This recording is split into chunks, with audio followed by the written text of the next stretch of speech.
So anyway, that's when I said, "Oh, Grandma, that's how you died." Passive. Okay, welcome to the Chicken Coop episode 14. I'm Alex. I am Adrian. And joining us today is... Ori, nice to meet you. And today's episode is going to be all about games, gaming, gaming news, that kind of thing. And yeah, Ori is our resident gaming expert with us. Wish.com expert. It's a little lower on the totem pole. Yeah, so he's studied at university, he's done some indie game stuff before, and is currently in the job market looking for employment in a big studio kind of thing. So we'll get around to talking a bit about that later. But and really quickly, by the way, we have a Discord channel now that we'll have a link for the Discord channel in the description of this video or podcast. We have...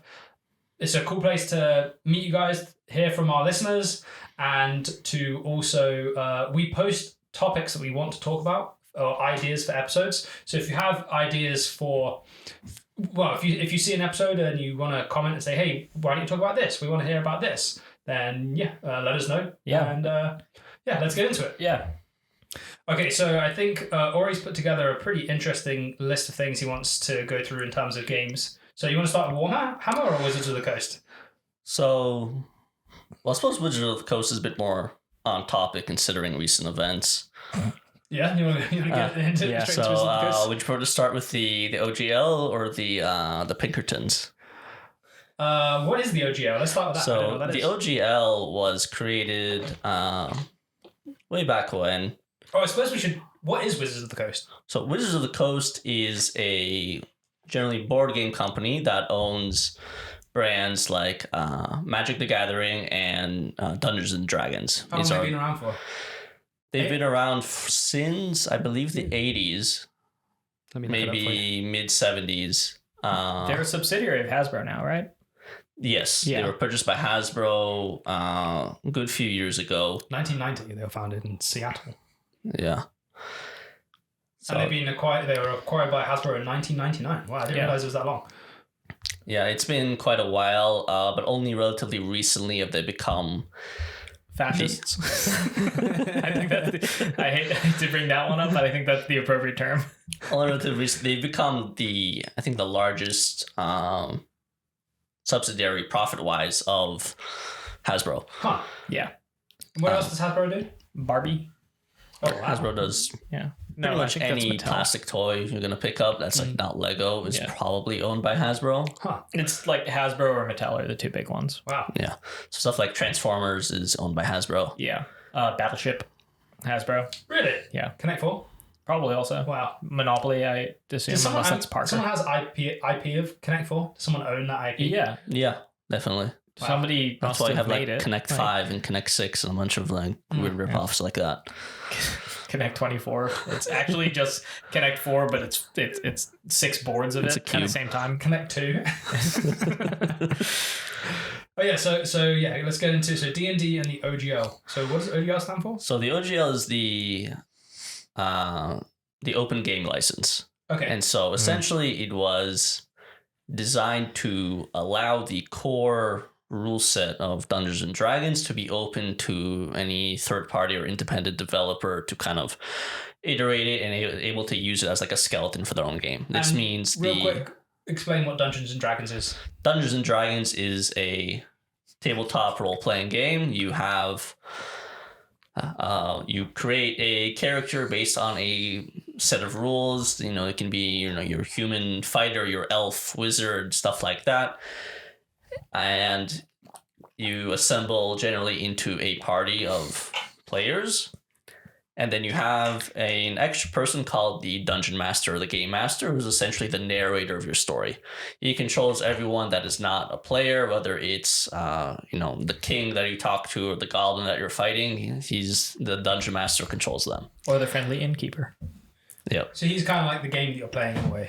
Yeah. Yeah. He's responsible for creating the story, the maps, and stuff. And as a player, it's your responsibility to fuck that up up. his day, yeah. Yeah. And it's also D&D. It used to be something that not very many people either knew about or played, and now it's had a huge resurgence in popular culture. So everybody, it was very like known.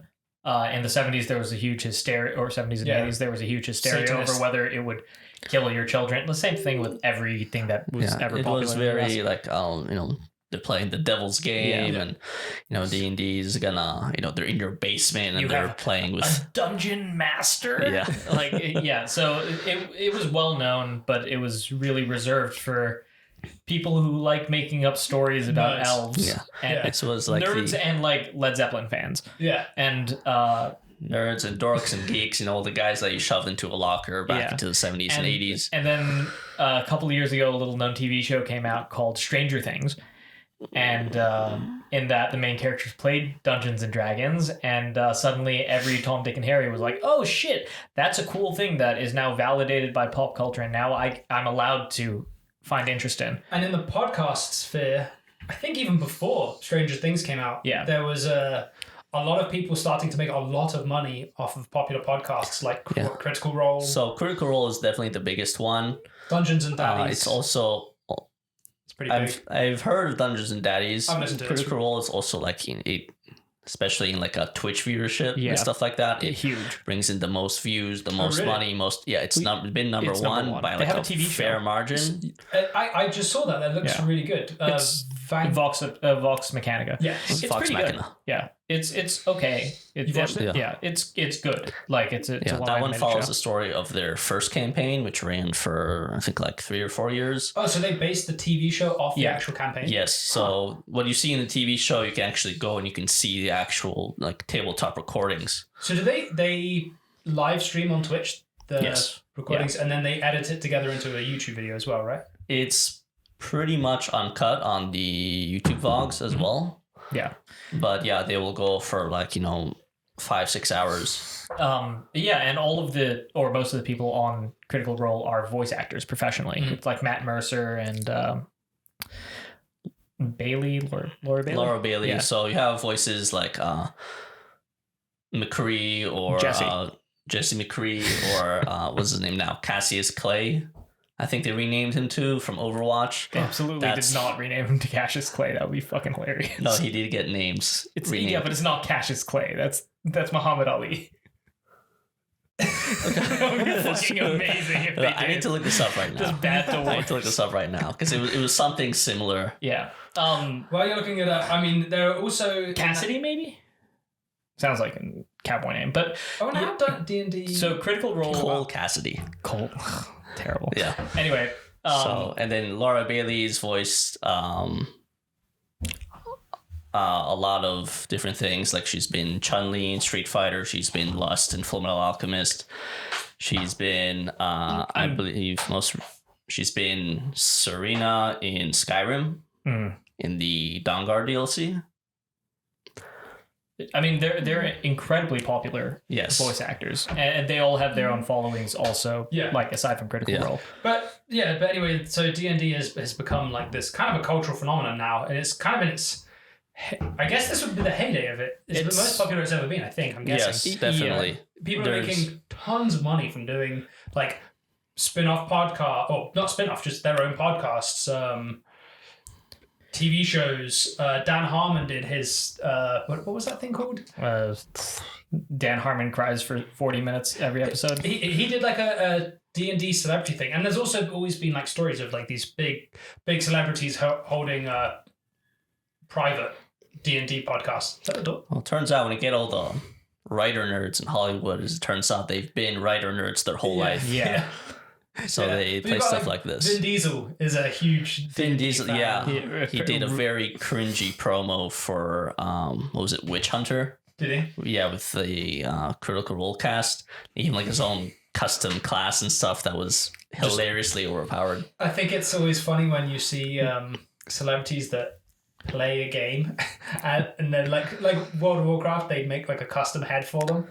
Yeah, like Ozzy Osbourne used to be on all the Warcraft commercials. It always looks like a really like bizarre, uncanny valley version of them. Mr. T is a night elf mohawk in World of Warcraft. That one's really good. Yeah, it's a great commercial. So part of the popularity of D&D, I think, has also been sort of the increasing popularity of nerd style products. Like when MCU became very big, suddenly reading comics is not, just this another like nerd dork shut-in thing. Yeah. Now it's, it's the billion-dollar movies. Everybody wants to go see them. There's more interest in the comics. And so the sort of availability, I would say, of nerd style products has sort of like increased, and it's crept more into the mainstream. I bet, with the advent of Twitch, now every kid wants to be a streamer.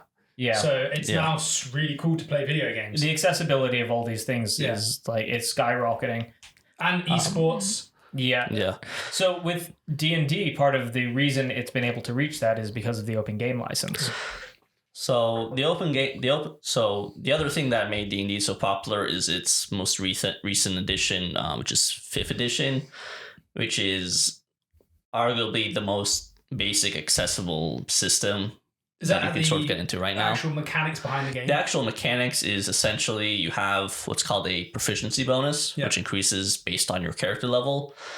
You have your attribute bonus, which is like, okay, your strength is 16, so you get a +3 because it's every 2 above 10 is a +1. And then you have the dice roll. That's it. That's pretty much the whole game. Yeah.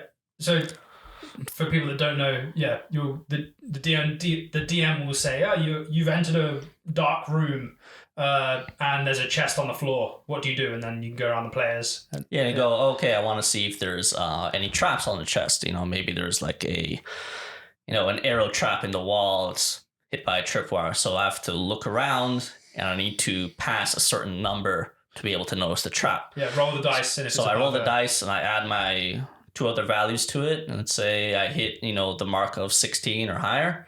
Then I see it. If I don't, then the DM tells me you don't see anything.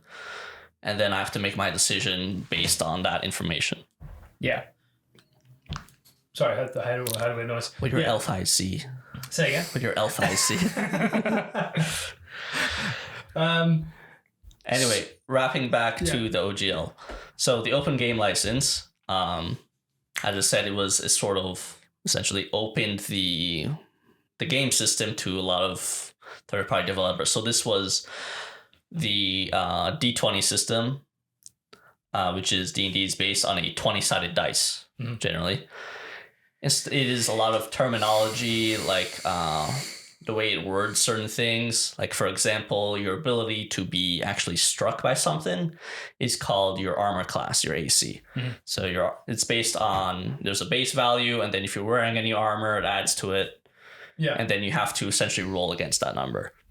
And so stuff like that is included in the open game license. And the open game license is the thing that's allowed it to grow in popularity, right? That's why people can make podcasts about it. That's why people can, I guess, write books about it as well, right? Like, or books in the universe. Well, that would be officially licensed by Wizards of the Coast, so that's not necessarily part of the OGL. But the OGL it let independent game makers make products for and about D&D. They could create their own sort of setting for it, because Dungeons and Dragons has specific like settings and characters and a world where people can play, and they make their own characters, but you still have, okay, there's this country, this kingdom, these events actually happen, this is stuff that novels are written about. So is Baldur's Gate part of like a different team, or is that Baldur's Gate is specific to the Forgotten Realms setting, which is probably the most popular Dungeons and Dragons setting. So that's an officially licensed. That's not like OGL. Yeah, that's officially licensed. Okay. Anything specifically using the settings that are created by Wizards of the Coast will be officially licensed. The OGL does not let you necessarily use their setting. It lets you use the game framework, which is very different, very important distinction. Same rules and the way the mechanics. Yeah. So as an example, Pathfinder, which is arguably the second most popular tabletop game right now, was actually originally a third-party setting for Dungeons and Dragons. And it used the OGL to create Pathfinder First Edition. They eventually made their own company and self-published and separated entirely from D&D Third Edition. And so that's the sort of thing that the OGL allowed. Yeah. And so what happened relatively recently is that Wizards of the Coast, or more specifically, most likely, an executive at Hasbro, released like a 1.2 edition of the OGL. This came out was about a month ago, right? It was 2 months ago, probably. It was a while ago at this point.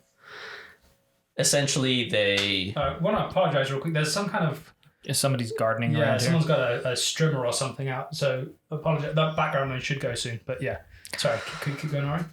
So essentially, they shifted the OGL to say you can still make stuff under the OGL, but now we're going to own a large percentage of it. Yeah, so all those people who have, again, make like Critical Role or Dungeons and Daddies who are making probably legit millions of dollars from using this OGL license. Mm-hmm. Now, I believe wasn't it structured as well? Not only do they owe them a large chunk of money moving forwards, they can charge back. They could charge back. Yeah. Which is insane to suddenly. Yeah. So, and this, of course, also ran into stuff like, we just talked about Pathfinder, which was published under the OGL. Yeah. So now Paizo, the company that owns Pathfinder, has a huge issue with this. Yeah. Because now every single Pathfinder first edition book, do they need to pay back, what was it, like 40%? Yeah. Was that how much it was? 40? It was a very big number. Wow. I mean, I wonder why they thought they could suddenly get away with that. It's Hasbro. They have no competition. Same reason the next topic is about hiring armed goons to attack. Yeah. A guy with less than 3,000 subscribers. But they did. So that happened, then the entire community went nuts about it. Not just the D&D community, the entire tabletop role-playing community just erupted. Yeah. It is the single worst decision that Wizards of the Coast has ever put out. The single most unpopular thing. Well, we'll get to that at the time.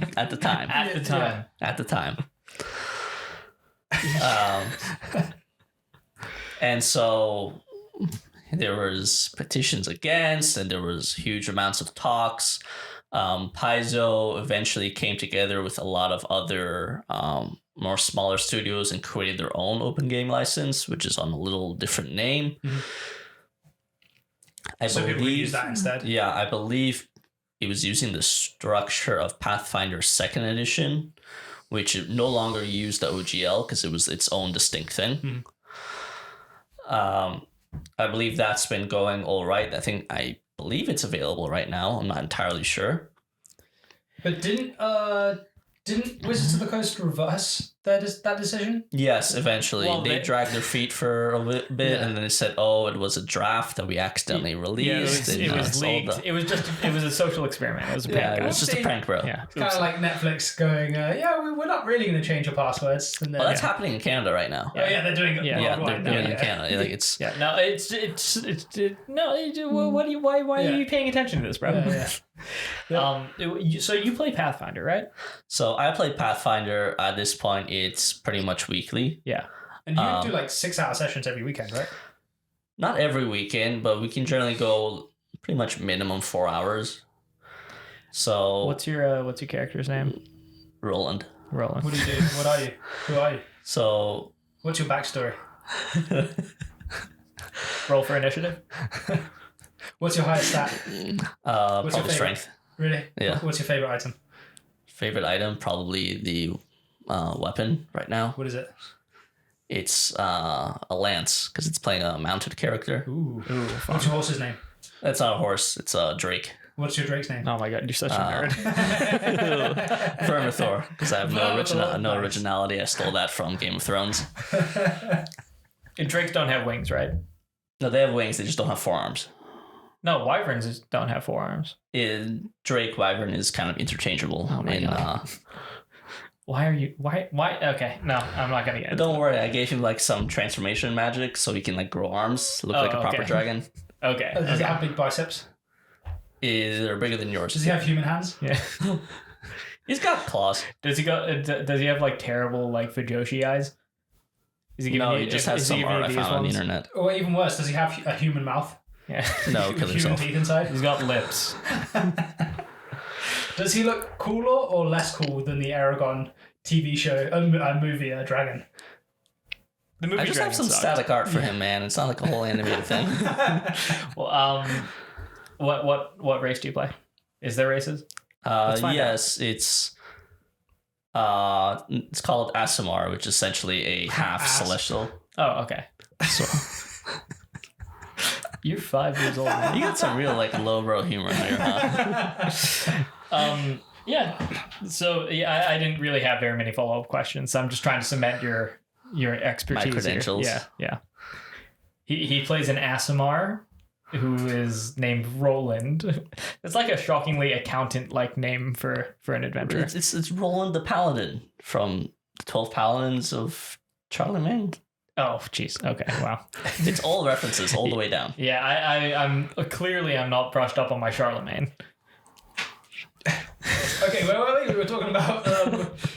So we were talking about the OGL. We were talking about Yeah. the reaction, which was 100% negative. Eventually, they did backtrack. Quarterback. Yeah. It's dead in the water. It's not the first time a company has done something like this. It reminds me of something that's actually still standing, which was done by Blizzard Entertainment when Warcraft 3 Reforged came out, which was the remake of classic RTS Warcraft 3.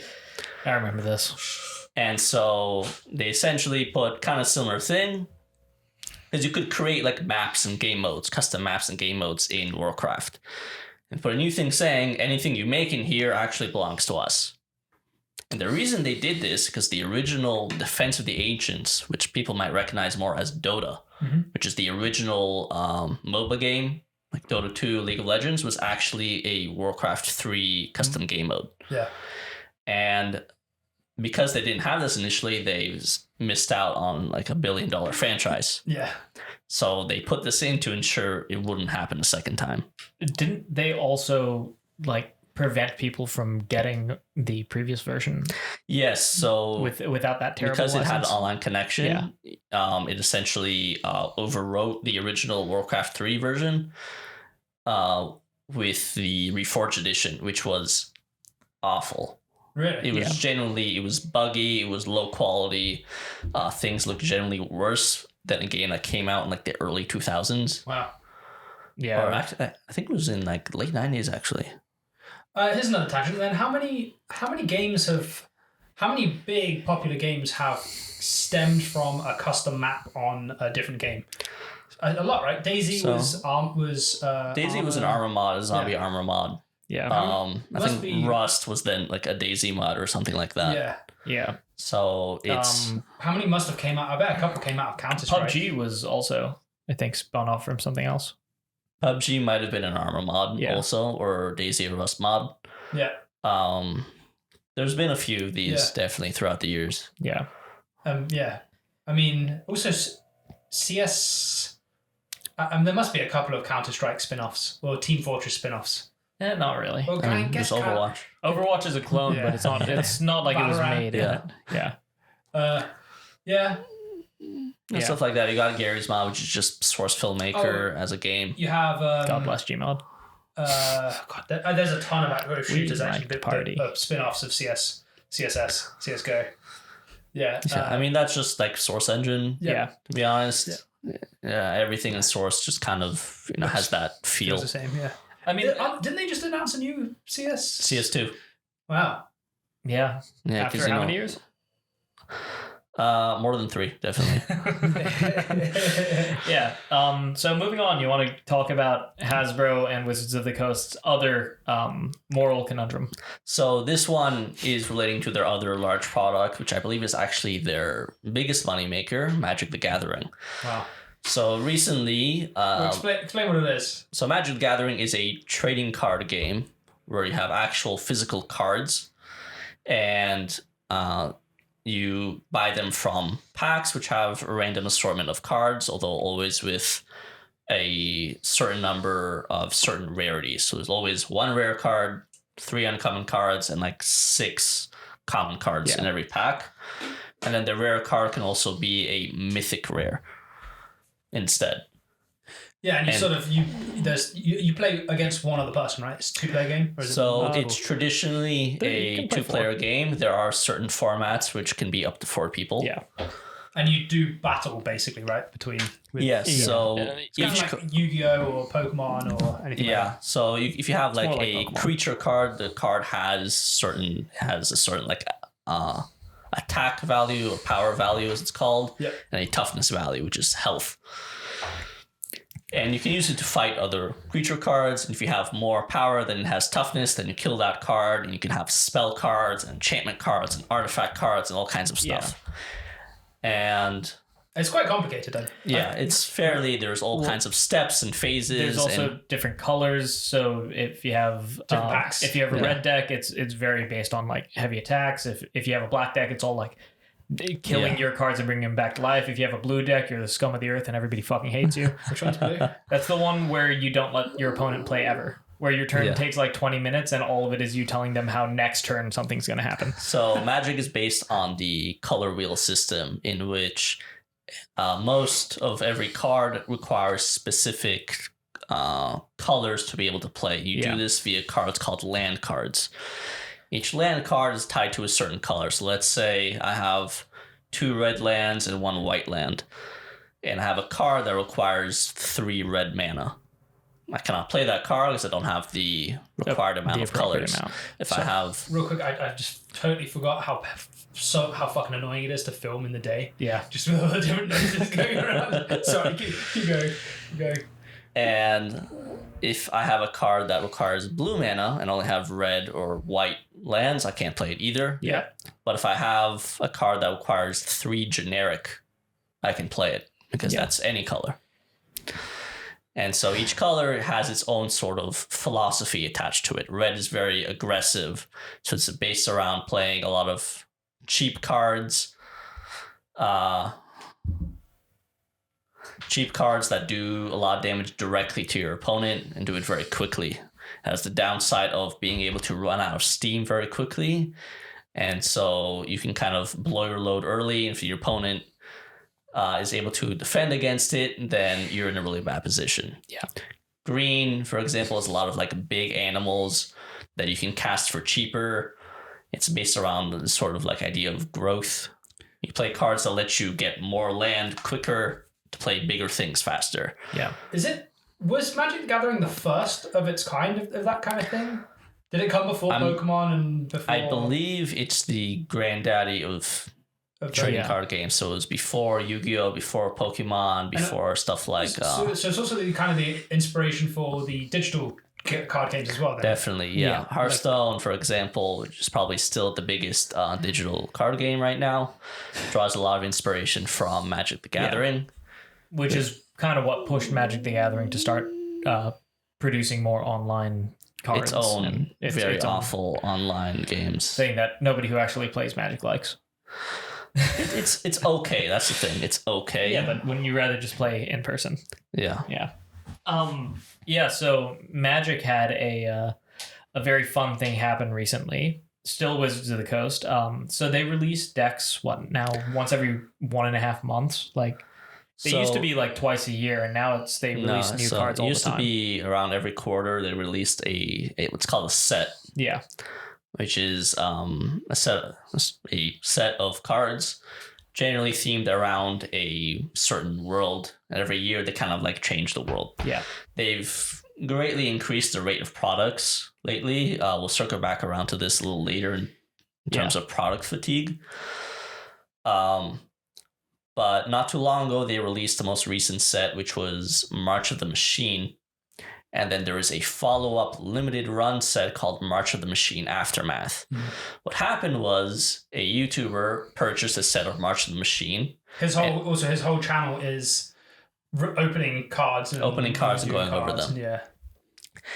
But so he makes all his money from this. Yeah. What he instead received was a set of March of the Machine Aftermath, which would not be released for another 2 to 3 weeks. And so he opened up the cards on his channel and he went through about 70% of the set. And this contained also sort of like spoilers for story, because Magic also has a sort of concurrent story it goes through, which is represented in the cards as well as like online articles that they write about. Really? I didn't know that. Yeah. That's really interesting. And so what happened was that Wizards of the Coast then send the actual Pinkerton agency to go and retrieve these cards. Keeping this video game themed, you may know the Pinkertons from Red Dead Redemption 2 or from BioShock Infinite, Or from Red Dead Redemption 1. Or Red Dead Redemption 1. The Pinkertons are a historical agency. I believe they're the biggest. They're a security company. Right. They were founded in like the 1800s. I'll look it up now. They are literally the definition and the archetypal, like, jackbooted thugs. They would, I mean, these are the guys who hunted Jesse James, who hunted Butch Cassidy and the Sundance Kid, who hunted, like, Billy the Kid. Like, all of the cowboys were hunted by the Pinkerton agency to get bounties on them. In the late 1800s, they were used to union bust, so they would be hired by the president, really, to go into these union strikes and just beat the shit out of protesters. They killed a lot of them too. They killed a whole bunch of them. Very bloody history, not just against sort of like, these a little morally ambiguous cowboys. No, they went to unions and they brought billy clubs and cudgels, and people died from those strike breaks. And these guys, like, they've been around for a long time. They predate the FBI. The FBI actually took over the role of the Pinkertons when they were founded. Founded in 1850. Now, the reason this is such a surprise is because I think I'm fairly well educated when it comes to, like, American history, and I had no idea the Pinkertons still existed. This was a huge surprise when I read people talking about, like, hey, they set the Pinkertons on this guy. I was like, you mean like people like the Pinkertons, right? Like, you're using that metaphorically. Like, they sent thugs after this guy to recover stolen goods. But no, it's the actual fucking Pinkertons. That's the thing. It's not stolen goods. Yeah, well, they were saying it was stolen goods. So I'm just on the modern era section of the Wikipedia article, and literally 2020. Pinkerton shot and killed a guy in a protest. Yeah, an unlicensed security guard contracted through Pinkerton shot and killed Lee Keltner, a conservative protester in Denver, Colorado. Then there's just a bunch of another one in 2020. They're like a phenomenally morally terrible. See if you can find there the anti-Pinkerton law. There's an actual law specifically called the anti-Pinkerton law. Oh, that actually only exists within this house because you're not allowed to play Weezer. So let's see, Anti-Pinkerton Act of 1892. Anti-Pinkerton Act. It specifically prohibits the U.S. government from hiring the Pinkerton agency by name, as well as any company that is like the Pinkertons. It's a law passed by U.S. Congress in 1893 to limit the federal government's ability to hire private investigators or mercenaries. Yeah. Wow. Yeah. So it was. These are the jackbooted thugs, like the OG, the originals. There's that. That's literally. So it says the first published court case interpreting the act in 1977 held that the intent of the act was in reference to the Pinkertons' activities at the time, offering quasi-military armed forces for hire in context of strike breaking, not least the Homestead Strike in 1892, and therefore had little application to the current organization. In actuality, the United States government is a significant customer of private security services. Has made use of private military contracts in the past. Anyway, yeah. So that didn't work. Yeah, so they hired the Pinkertons and sicked them on this poor guy. He's like small fries too. Any normal company, if something like that happened and they caught it, it's 3,000 viewers tops, right? From what I saw, they didn't even contact him. It does get posted on stuff like, the subreddit and things. It does get these day and age. It does get shared massive, more. His videos don't get massive views. Any normal company would say, like, reach out to him, say like, hey, we'd really appreciate it if you take it down because that's not supposed to be out yet. I don't know how you got a hold of that. If you get into contact with us, we can figure out how to prevent this in the future. But if you take it down, we'll send you some free merch. We'll take you to our facility. You get to tour.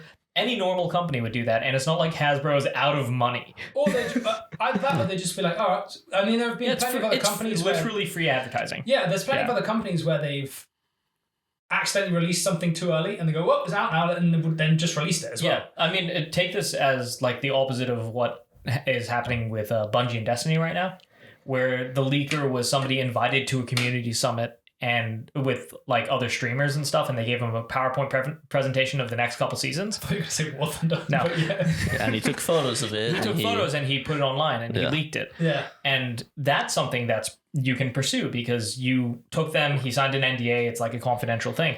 This is a dude, he got merchandise that was named very similar to a previous SKU. Also, yeah, he didn't, as far as anyone knows, he just received it by accident. He didn't go and steal it.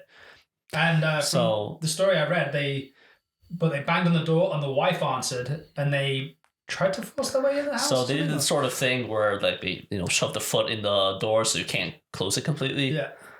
So the guy did say whether like they reduced his wife to tears. Yeah. They were they did like basically you have the fucking Pinkertons showing up at your door.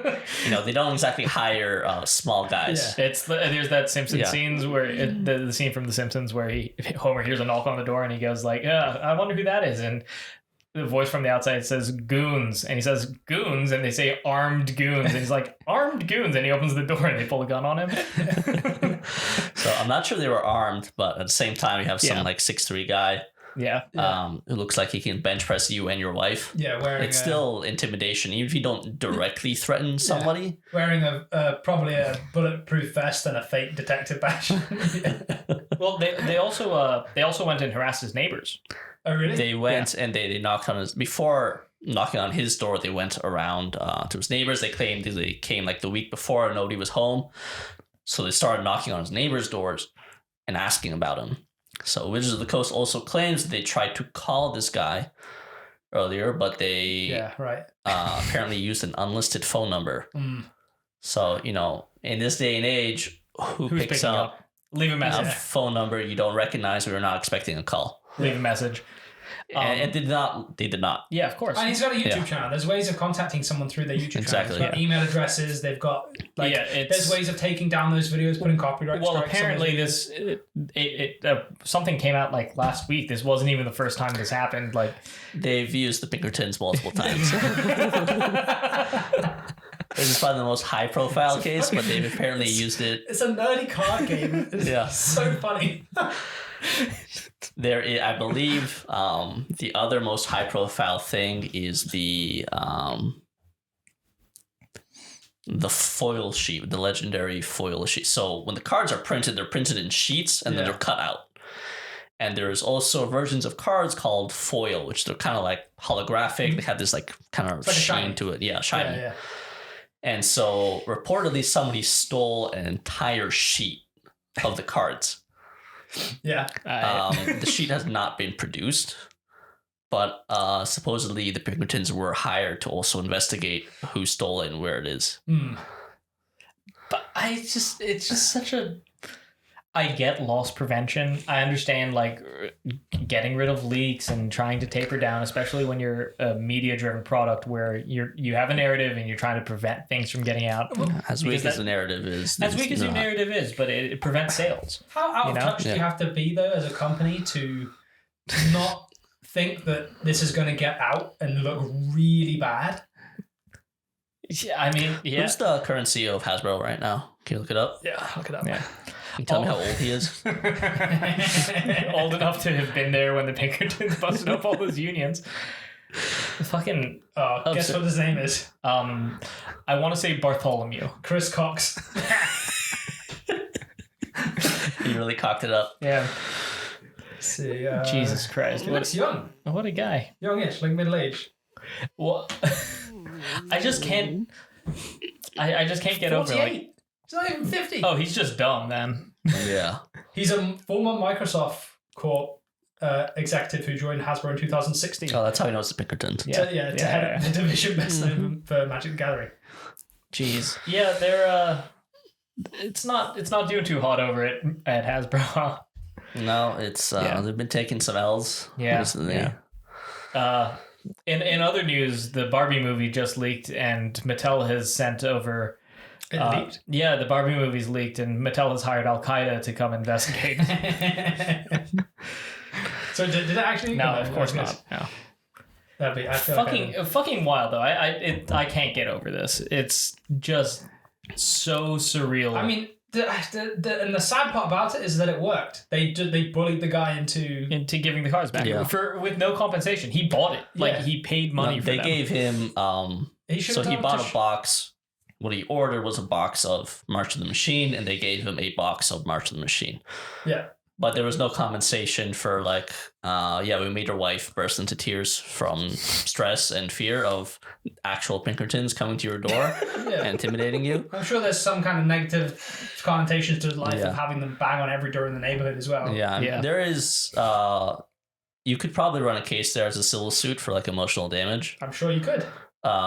The problem is, of course, that this is, a huge company and they will just file to delay for 5 years. I'm pretty sure putting your foot through someone's door to stop them closing the door is probably some form of false imprisonment would probably be it. Yeah. So, I mean, it's a shame. Ideal situation, the guy tells them to get fucked and immediately goes and makes a YouTube video about it. The problem is, it's always very easy to say things like that. Yeah, of course. And then when you have the goons at your door, it's a little different. Especially when your wife is right there too. As you're trying to record the video, you see them looking out the window. Yeah. Tapping on your window with a gun. It's the goons. Yeah. Anyway, and that was in the space of 2 weeks, 3 weeks after. So it was about a month, maybe? A month or two after the whole OGL thing, but people still remembered. Yeah. I mean, it's technically different departments, but it's the same company. Yeah, two big gaffes. Wizards taking L's non-stop. Yeah, God bless them. Anyway, what's next on the docket? What we got? So we can go into a second niche tabletop game. Depends. But my tabletop knowledge goes from Monopoly to Scrabble. So let's go into wargaming for a bit. Wargaming. Okay. So instead of putting down cards, you get your little tiny green soldier men. And your tiny green soldier men also have rules and distances they can shoot at. Oh, yeah, and you fight someone else's other army.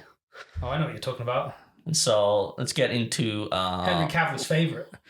Warhammer. So specifically, let's talk about niche products and gatekeeping. Well, I can't talk about Warhammer, but I can talk about gatekeeping.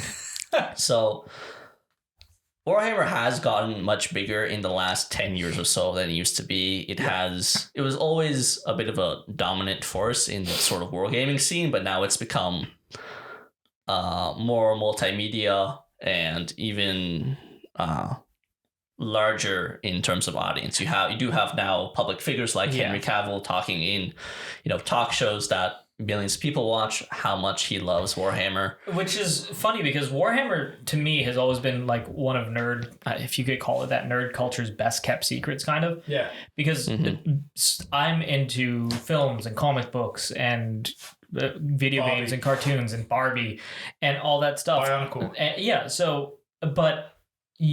Especially Bionicle actually has a aesthetic crossover here, but with Warhammer, it was always one of those things that I flew tangent to. Everywhere you go in the nerd circle, you talk to somebody who's really into Warhammer, best. Or you just see Warhammer in the corner. And I never managed to break into the scene. Dude, Warhammer's the best as a kid. You walk past you're walking through town with your parents, and you walk past a small shop window, and there are these little battle droid things painted in whole armies and big dioramas, and you're like, what's going on there? I'm gonna go in there. But you go in, there's every wall is filled. They've got a painting station. They've got 5 guys around a table, and you look at the table, and the table's a whole properly made up top down diorama of a battle scene. It was so cool. Yeah. So there you make armies and you can make aircraft and tanks. There is terrain you can purchase and paint. You arrange terrain pieces have their own rules. Yeah. You're standing in or beside them. There's so many different facets of Warhammer and those kinds of games, right? Because you have the just getting the pieces and playing the game, and then you have making the pieces and painting the pieces. And that's a whole world unto itself. And then also the incredibly dense narrative. That too. Well, then also you have making the scenery. People do that. They don't play the game. They just love making the scenery. Yeah. And then you have like all the art around the books and all of the like spin-off books, like Horus Heresy, and you've read tons of those books, right? I've read a decent amount. Yeah. Not a ton, but yeah, there is an enormous amount of books made for, because you have different factions. Yeah. You have different armies. Sorry to interrupt. Then you also have like you have Warhammer, which is like oldie times, medieval type warfare. So you have Warhammer Fantasy, which is actually the first one. Mm-hmm. This is sort of your traditional humans, elves, dwarves versus orcs, and you have spears, swords, magic. Is that the one with the rats? Is that the one with the rats? Yes, that is the one with the rats. Which faction of the rats? Skaven. Oh, yeah. And then you have 40k. And then Just the best one. 40k is the Space Age spin-off, which grew to be much more popular. Space Marines. That's the one with Space Marines, Tyranids, Necrons. Eldar, Necrons, Imperial Guard. Also still orcs. What are those? Also still orcs. Orcs, which... Orcs, but now spelled with a K instead of a C. And what's the thing with orcs where they're all Cockney and they have chaos magic, but they don't know. But they don't know always magic, been but Cockney. was it something that... So they're essentially... The more they group, the more they create in sort of a reality-altering energy field. Yeah. And so if an orc believes in something hard enough, it tends to work that way even when it really shouldn't. So if they smash together a bunch of scrap and call it a gun, and they have a magazine with like bits and bolts in it, it will shoot. Because they just believe hard enough. Because they believe hard enough, there's enough of them in one spot. And nobody's told them it doesn't work. They are the ultimate Not only that, if optimists. somebody tells them it doesn't, they will call them stupid, because of course it works. Yeah, it does. It's right here, bro.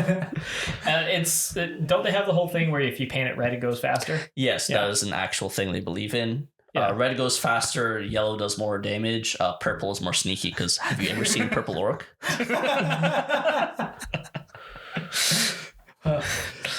Genius. Yeah. Yeah, they have a ridiculously dense... I mean, I used to love when I was a kid, I used to love getting the, like a factions book, because each faction... Not only would you have to buy basically an encyclopedia of rules, then the faction that you play would also have another encyclopedia of just that rule. So you'd have like the encyclopedia of how to play the game. Then you'd have an encyclopedia of how to play a Space Marine, and then you'd have an encyclopedia on how to play an orc, like a Black Templar Space Marine. Yes, and you had to cross-reference all three of those to be able to play. And the other person's cross-referencing whatever faction they are. So they're narrowing a lot of that down now because they're actually releasing very soon 10th edition. They are cutting down on certain book bloat, they call it. Yeah. Which, because in 9th edition you had your core rule book, you had your specific codex for your army, you had online errata you need to have printed out. If you're playing a specific scenario, you need that book. And then if you're doing, certain mission add-ons, you need that one. And you just had these piles and piles of books. Really hard to get into to start off with. So 10th edition, they're coming out, they're saying, okay, on release, we have core rulebook and we have online cards for every single unit in the game. You don't need to wait. You can just go ahead and play. Oh, interesting. And then they will still additionally release codexes for specific armies. For your Space Marines, your Necrons, your Tyranids, and everything, which will it's half balance patch, half like full release. So they're making it closer to the pared down version. Isn't there like what's the version that Ange wants to play? Dragon Ball Z Kai. No. There's like Age of Sigmar. There's like a card game almost with it. Gwent. Well, I'll have to ask Nick later, but yeah, there's like a really pared down fast version out now. There is probably Kill Team. I think it's Kill Team, yeah. Yeah, so not necessarily, but I guess so, yeah. They're definitely looking at making it a little more streamlined and more accessible. You don't need, 7 different pieces of media to buy, and then you can finally play your army. Yeah. Yeah, so it's always been relatively niche. But also it's popular. It's been popular within its own niche. Yeah, if that makes sense. Everybody who knows, and everybody who doesn't is kind of out of it. Because, again, it's something that you had to have a certain level of nerd cred to even, see. It wasn't something that was just floating around. You don't see billboards for it. If you're in a game store, you'll see tons of Warhammer, but how many people generally go to game stores? You know? If you're on web forums for niche toys, somebody's going to have a Warhammer Space Marine icon. But how many people are on those forums that are, normal people? And I guess also specifically with Warhammer, I'm saying normal people, not necessarily to say that people who go on those forums are abnormal, but like generally, because I am that person who goes on those forums. I mean, and also I guess specifically with Warhammer, like with Magic the Gathering and with D&D, you don't need to all be in the same place to play, but Warhammer, you do need to be in the same room, and that's why there's little communities. Nowadays, you can do stuff like a tabletop simulator. You can do that online, but yes, generally you would go to your local game store. You have tables, you set up terrain, you arrange with people, and because these games can take like 3-4 hours. Sometimes they can go way longer as well. It depends exactly, what's going on, how big the army is, all kinds of stuff. So what would you say the problem with it getting more popular now, maybe? So of course there's always the thing with when stuff gets more popular and companies try to get more people in is the lowest common denominator starts getting lower. And so things start diluting what you may think to be a core part of this IP that you love may be seen as replaceable or something that can be done away with to increase audience intake. Or new members from the audience come in and say that this aspect of something is unpalatable to me, so therefore it must be gotten rid of, and start campaigning on that behalf. Probably the most enduring aspect of that would be people saying, why are there no female Space Marines? Yes. Space Marines are entirely male. They're generally taken as essentially child soldiers from they're like 12, and they're genetically modified to become like these 7-8 foot tall superhuman soldiers. Superhuman soldiers who are also like religious zealots.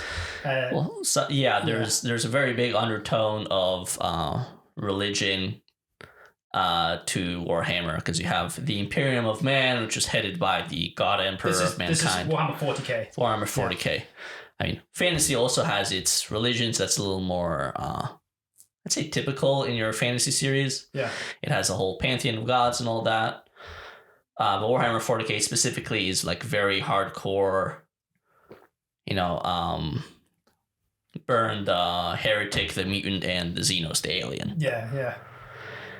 It's a pretty hard, like the storyline's pretty hard. So Space Marines are based on this concept of sort of like historical knightly brotherhoods and fraternities and monastic societies. And so this is part of why they're entirely male.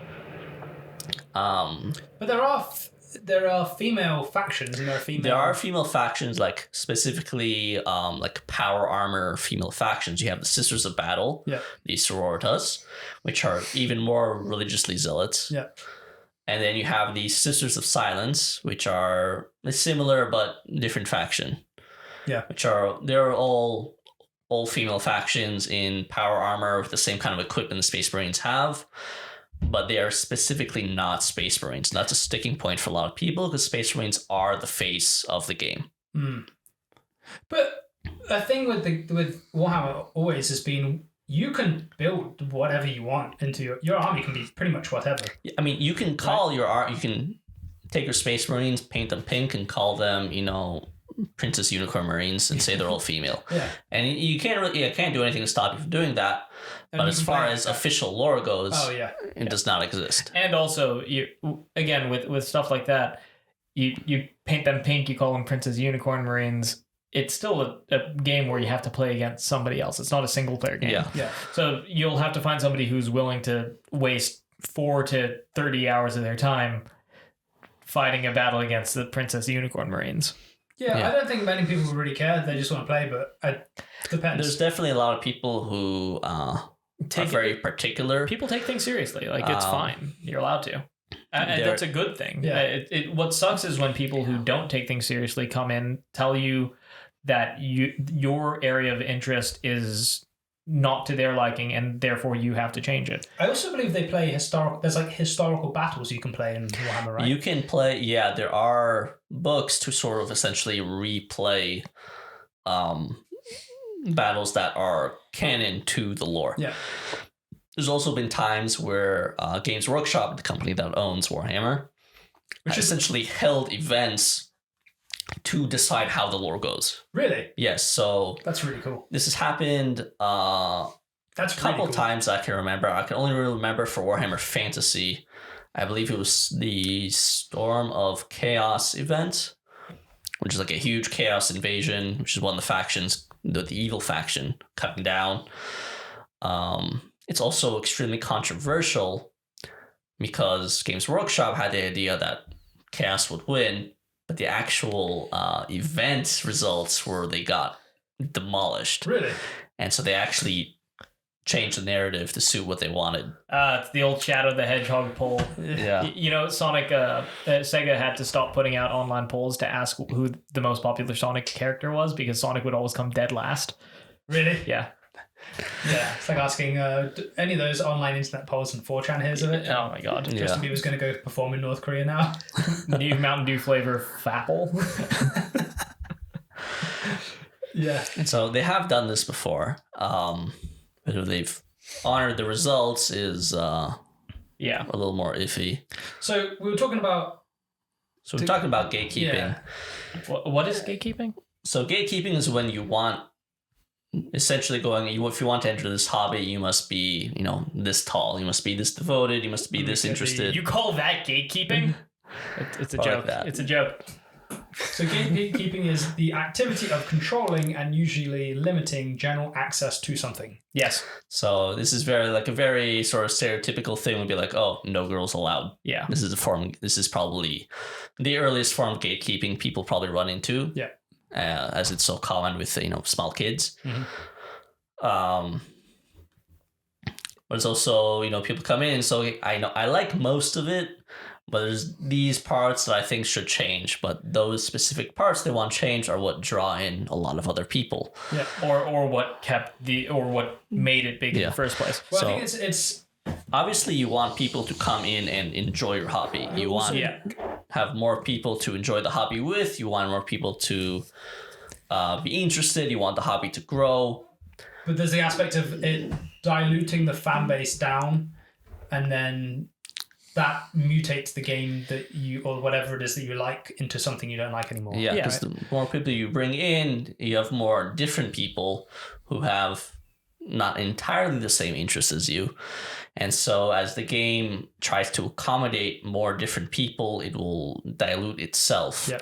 Well, so All those people. Sorry, go ahead. not speaking about video games or gaming specifically, but like you brought up the MCU and Marvel earlier on, and one of the things that, for instance, gatekeeping comic books, I don't think it's the right thing to do. Anybody can read a comic book. It's really not that difficult. It's pictures on a page with some words. But when people get into it and don't really absorb the history and the community that has existed and the culture that exists around something, they come into it cold and kind of in a cocky way, they come in and take ownership of it and say like, hey, this is my first comic book I've ever read, but I know everything there is to know about Spider-Man. And then people that forms, especially now when it's so easy to make content and get views, people kind of become gurus on things without actually being experts on them. So, somebody will make a 40-minute YouTube video. No, a 40-minute YouTube video explaining the Green Lantern without actually, the first issue they read was like 2 weeks ago. And that gets, 50 million views. And suddenly that narrative about Hal Jordan being a racist is the cultural narrative that is now adopted, even though that may not be true at all. Ant-Man was like this, where some asshole writer on Cracked 15 years ago wrote that Hank Pym was a wife beater because of one panel in one issue where he was a bad guy. And I don't know any of these people. And the older guy in Ant-Man, played by Michael Douglas, he's the original Ant-Man in the comics. Yeah. He's the main one. They couldn't make him the main character in the Ant-Man movie because the cultural narrative became so steeped in one issue in 1968. He backhanded his wife, and now he's a wife beater. even though that was out of character in that moment and was referred to as a bad thing in all future like canonical installments. But since the cultural narrative among people who weren't actually reading the comics was so prevalent that this guy is a bad person and cannot be a hero, they had to make the movie about a secondary Ant-Man character, Scott Lang. So is Gatekeeping good? Marginally, like kind of, because also you don't want to prevent people from coming in and enjoying stuff. You were a newcomer, you were a stranger in a strange land. Once upon a time, you were looking for something and you obviously found it in your interest. That's a good place to be, and that's what you want your interest to be. I think some of it revolves around, if you're a newcomer coming into something like Warhammer or Magic the Gathering, you have to come in with an open mind as well. You can't come in but immediately hate on aspects of it and then want everything to change because of that. Well, I mean, there's the old Buddhist whatever about a full cup. You can't fill a full cup. It's like, if you don't like a movie, stop watching it. Right? Yeah, I mean, that's part of the reason I never got into Warhammer was because of what I call a low bullshit threshold. Like, everybody around me likes Warhammer, and on this online forum, everybody's talking about Warhammer. Maybe I go into it and I look at it and I stand there and I read a little bit of it and I'm like, this is just fucking dumb. It's not for me. Yeah. And that's fine. You should be able, more people should be willing to say like, yeah, I'm just not into it. Like, I don't need to do this because it's just not something in my interest. But what were we talking about? Gatekeeping. Gatekeeping is good. It's good. Gatekeeping good or bad? It's good. The other big thing about Warhammer that I think people kind of get up in the air about is the sort of reality that is the Imperium of Man. So when you open any piece of Warhammer media, it's a book, it's a rules book, there's always a little sort of like intro blurb to it. And one of the lines is the Imperium of Man is the cruelest, most bloody regime that has ever existed. Nice. And so these are the good guys too. Yeah, we'll get into that in a second. This is a essentially government that crews its spaceships by press ganging people from planets, and now you have generations of people who live and die in these massive starships, who have never seen grass, who have never seen the light of a sun. Yeah. And they are essentially slaves working in these ships for generations. Modified. They're not genetically modified, but they live in these ships, no natural light for generations and generations. They even start like mutating.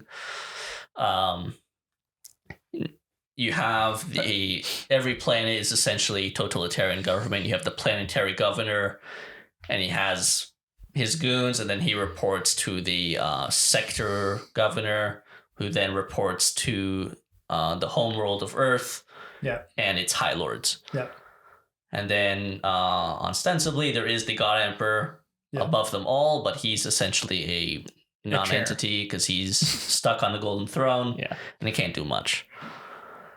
And so people come in and say, wow, Warhammer is a fascist game, and so you have, because you look at it and it's like, okay, yes and no, because it's the honestly more similar to a feudal system.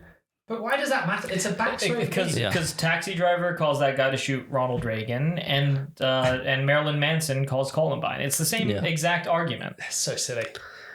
And so anything fascist is, bad, wrong thing, and needs to be removed.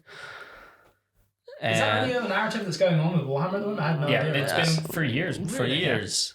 And especially as it become more and more into public conscience. Who is perpetrator? Is it people that are trying to play the game? It's people who just see these arguments are never made by people who like the thing. So it's the same as like video games cause mass shootings to give a little bit of political background on this too, in the run up to the 2016 election, it was very heavily memed on that Donald Trump was the God Emperor of mankind. Because bunch of Christo-fascists. No, it's not even Christo-fascist. It's just a meme. It was a meme because he was... First off, obviously, people were like, maybe not the right thing. Yeah. Nobody's like pro-God Emperor. right? Like in real life, you read that narrative and you're like, yeah, that guy's a pretty cool guy. No, he's a fucking monster. But a golden kind of fascisty dude, that's kind of funny to meme on. Yeah. So in the run up to the election, people started making Warhammer memes related to the 2016 campaigns, and that kind of broke into the public consciousness of like, oh, this is a thing. Let me research what this is. And almost immediately, like, think piece journalists would go and write like 1,500 words on how Warhammer is problematic. And is that having an effect on the game, or are the people that play the game and the companies going, obviously this is nonsense? No, but it will. It will because so there's been a couple. So there's been, I'd say, two things I can think of. One is there's been a couple messages from Game Workshop that is like, Warhammer's for everybody. We don't want to exclude anyone. It's up to everyone. Don't be hateful. Kind of like that generic That's the funny message. thing, because if you've ever been to a Games Workshop, you ever gone in, it is the nicest, most friendly people. When you go in, they go, "Hey, come on in." Yeah. You can take your little kid in, and they'll spend hours like teaching your kid how to paint stuff. Like, it's such an inclusive, from my experience, community. Yeah. So a lot of that specifically is like, oh, there's not enough women in Warhammer. Right. And most like major characters are men. And there's definitely less female players. Right. They actually did a study on the most popular army for female players. It's not the female power armor Is it Tau? armies. It's Tyranids. Is it The really? ravenous bug monsters that consume everything in their I path hate is Tyranids. the most popular army among female I players. tell you what, the most annoying 40k army to play against is, hands down, Necrons. Necron, well, maybe not so much anymore. Oh man, when I used to, But- you could never kill them. You'd kill them, and then like the next turn they'd revive, and you're like, what the fuck? That's the thing, the Yeah. reanimation protocols. Yeah. These Terminator, zombie Egyptian robots from space, and like 10 million years ago that are waking up on planets. Yeah. but let me tell you why this is actually going to become a problem is because everything is looking for a franchise right now. Everything's looking for a multimedia film franchise. Warhammer's been picked up by Amazon to be their next, hopefully, golden goose. I mean, Wheel of Time did not do well. Lord of the Rings is kind of That didn't do well. So they We're going picked, to talk about that next episode we do. yeah, so they picked up Henry Cavill to be their game master, essentially, for their Warhammer 40k adaptation. Which is a good thing, I think. Which is a good thing. However, again, broadening the appeal. I think if they produce, I don't think Warhammer should be produced to a $250 million like feature length budget. I think I think that it would be cool if it was, but if it's produced to that extent, then it needs to appeal to the audience that fucking Avatar appeals to, and Avengers. It needs to be a four quadrant broad audience, and that's not what Warhammer excels at. Yeah, but I think that You're gonna have a hard time selling middle-aged suburban like moms of three who are college educated on middle-aged suburban moms of 3, I wouldn't assume would like Game of Thrones, and look how popular that was. It's different. It's kind of But different. Game of Thrones was like sexy. Yeah. You had Yeah, 14-year-olds getting raped on live television. in all kinds of episode things. 1. Yeah. You had it's That's what aunt. people want. That's so hot. Game of Thrones it literally is the reason why you can't go on a porn website without everything being about like siblings. Everything's incest because of Game of Thrones. Is that true? Yeah, you literally look at their charts where you can see the rise of that like no stepbrother shit. Yeah. And it corresponds with each season of Game of Thrones. That's hilarious. It's fucking wild. I don't agree with you though that you have to. I don't you have agree. to cater. I don't agree that you show have to, for that budget. but I think that studios don't agree with you. But what about Lord of the Rings? Imagine being Peter Jackson pitching Lord of the Rings. Yeah. But imagine being Peter Jackson pitching Lord of the Rings 20 years ago. Imagine being the guys pitching Lord of the Rings today. Yeah, but even You saw how that new series turned out. But even 20 years ago, it still has it's still like I'd say it has an equal amount of male and female that would say that is their favorite movie. Yeah, no, favorite I'm not saying that it's impossible to reach those audiences. What I'm saying is studios now are too risk averse to take on a product that may not hit 4 quadrants. For like big franchise appeal, they don't want that. But I don't. So when it comes to Warhammer, when they're going to adapt it, there's no way it's going to be as gritty and edgy and shitty as possible. Well, I hope it is, and I hope that what's his face, Henry Cavill he's known to be a sticker about lore, and one of the reasons he seems to have left The Witcher is because they screwed all the lore up. There's a term that I forget who turned me onto it. It was years and years ago. I saw it in a YouTube video called A gatekeeper? No, a book slapper. A book slapper? Yeah, it was a proposed role to have in writers' rooms when they're adapting comic book movies. And all it is a guy holding an issue of the relevant comic book, and whenever somebody in the writer's room says something stupid, the book slapper walks up to them and hits them with the book. Because oh, maybe Superman should be like mean and depressed, like quack, fuck you. Yeah, that's what a book slapper should be. And Henry Cavill's known for being a book slapper. He was difficult to work with on The Witcher because Ewan McGregor in Star Wars. Not Ewan McGregor. Gandalf. Gandalf. Yeah, that's the guy. Yeah. So people like that are necessary on sets. Because I think you could do, if you're faithful to the source material and you do it really well, specifically Warhammer, especially Warhammer, because it's got such good source material and such good like artwork already. Like you don't need to do any concept art for it. And you don't necessarily even need to create a new story. They could pick any of the storylines. They could, but remember, a Hollywood writer believes he's better than any other kind of writer. True. And he needs to put his mark and his spin on something. I mean, you can still make... I don't know. I mean, you look at the Warhammer video material that's out now.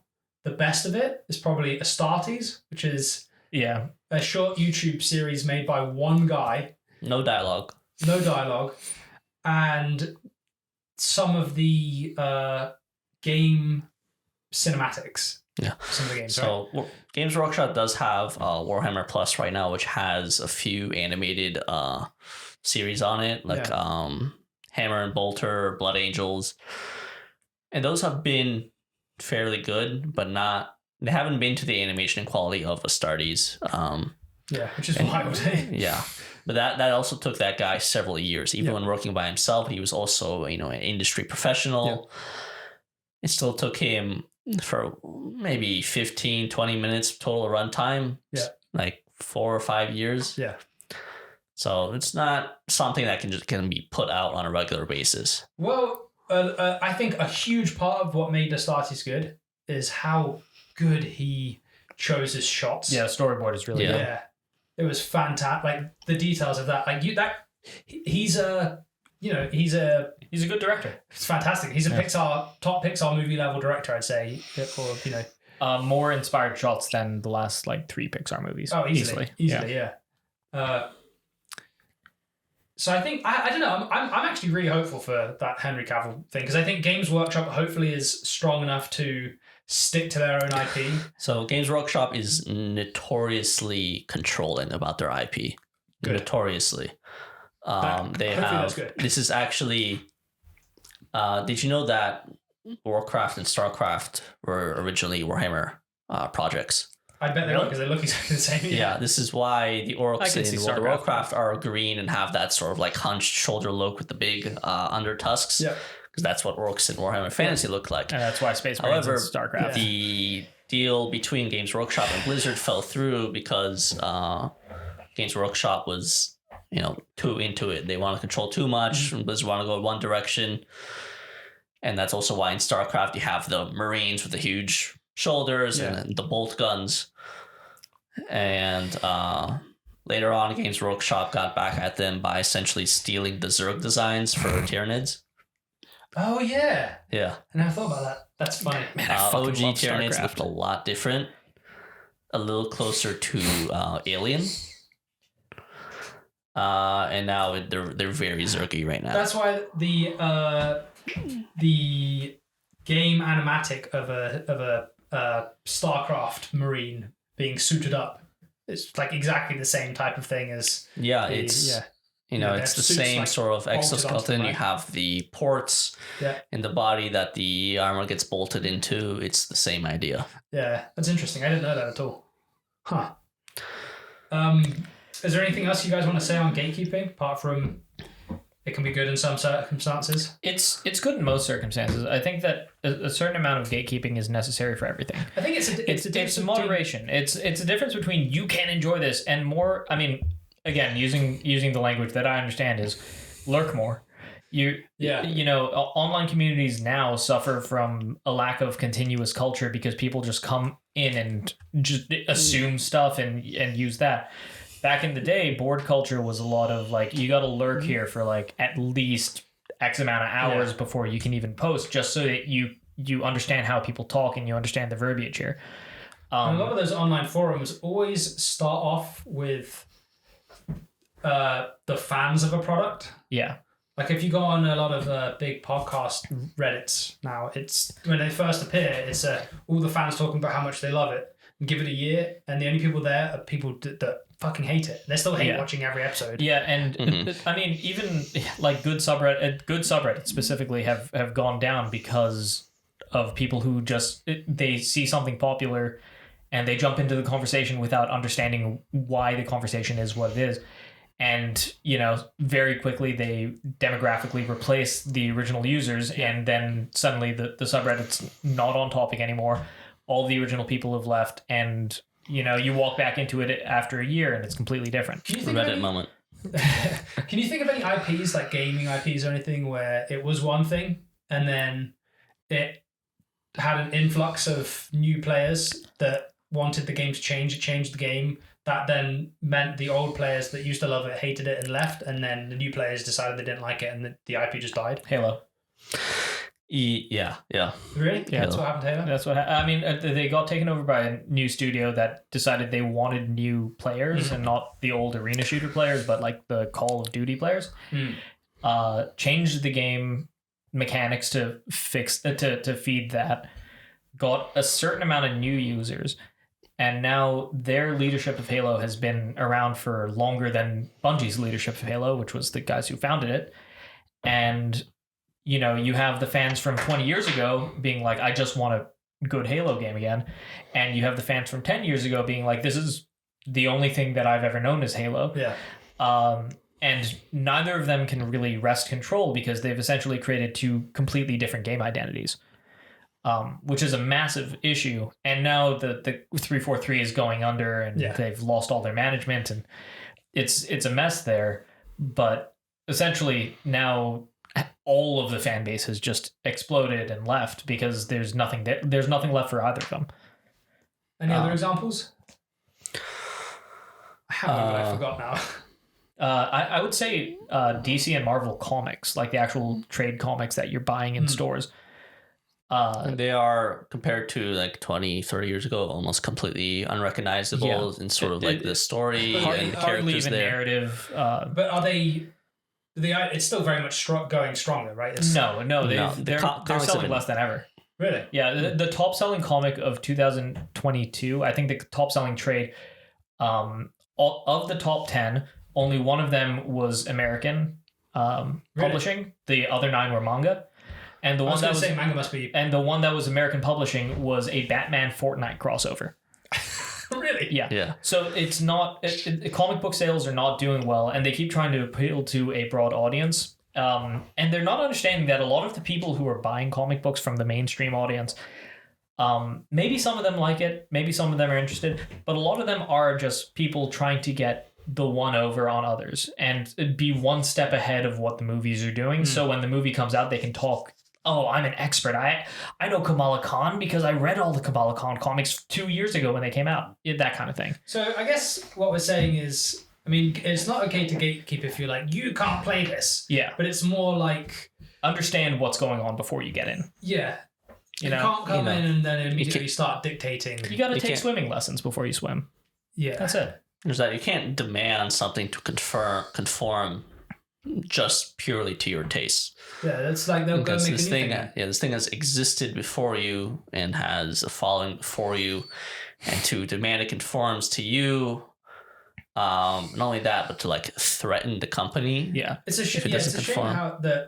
how companies will fold so easily to that kind of stuff. Like a very small, extremely vocal minority will make a lot of noise, and then a company will completely pivot and ruin their product. Well, you brought up something interesting about it, especially in the notes that you wrote, and also earlier about how having bad characters doesn't mean the story is endorsing it, or that the storyteller is endorsing it, right? The empire or whatever the fucking of humanity. What I wrote was bad settings, good people. This relates a lot to Warhammer. We talked about how the Imperium of Man is this awful place. Exactly. That doesn't necessarily mean that the people within it are bad. Yeah. And most of the novels set within Warhammer is about good people living in this bad setting. Yeah. Who still manage to be your traditional heroic archetypes. But in an unjust world, and that's where they're needed the most. And that's why this is also a tragic setting, ultimately. Yeah. Because it is fairly stagnant. Yeah. There's not a lot of change to be made. It's the Imperium has been decaying for 10,000 years. It's beset on all sides by enemies. It gets worse and worse every year that goes by, but there's still people in it that fight its enemies to protect their families and to protect the things they believe in. And they are genuinely heroic, and that shouldn't be lessened, because they happen to have grown up in and exist within a setting that is, if you look at it objectively, evil. Yeah, but I mean, if you remove that evil setting, then it's just heroes doing nice things in a world that's already set up for them. Yeah. And there's never been a story like that. And so the Imperium being emblematic of the image of Warhammer may be the problem, but it's supposed to be this continuing thing that is an everlasting setting, essentially, for the entire franchise.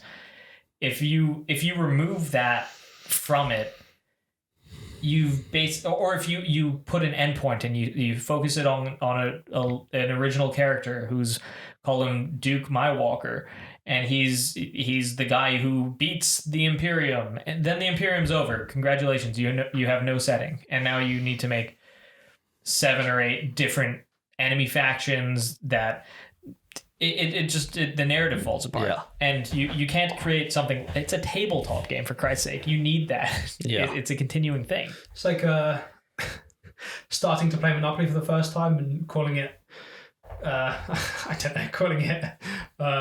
too capitalist and wanting to change the game because of that. Yeah. Yeah.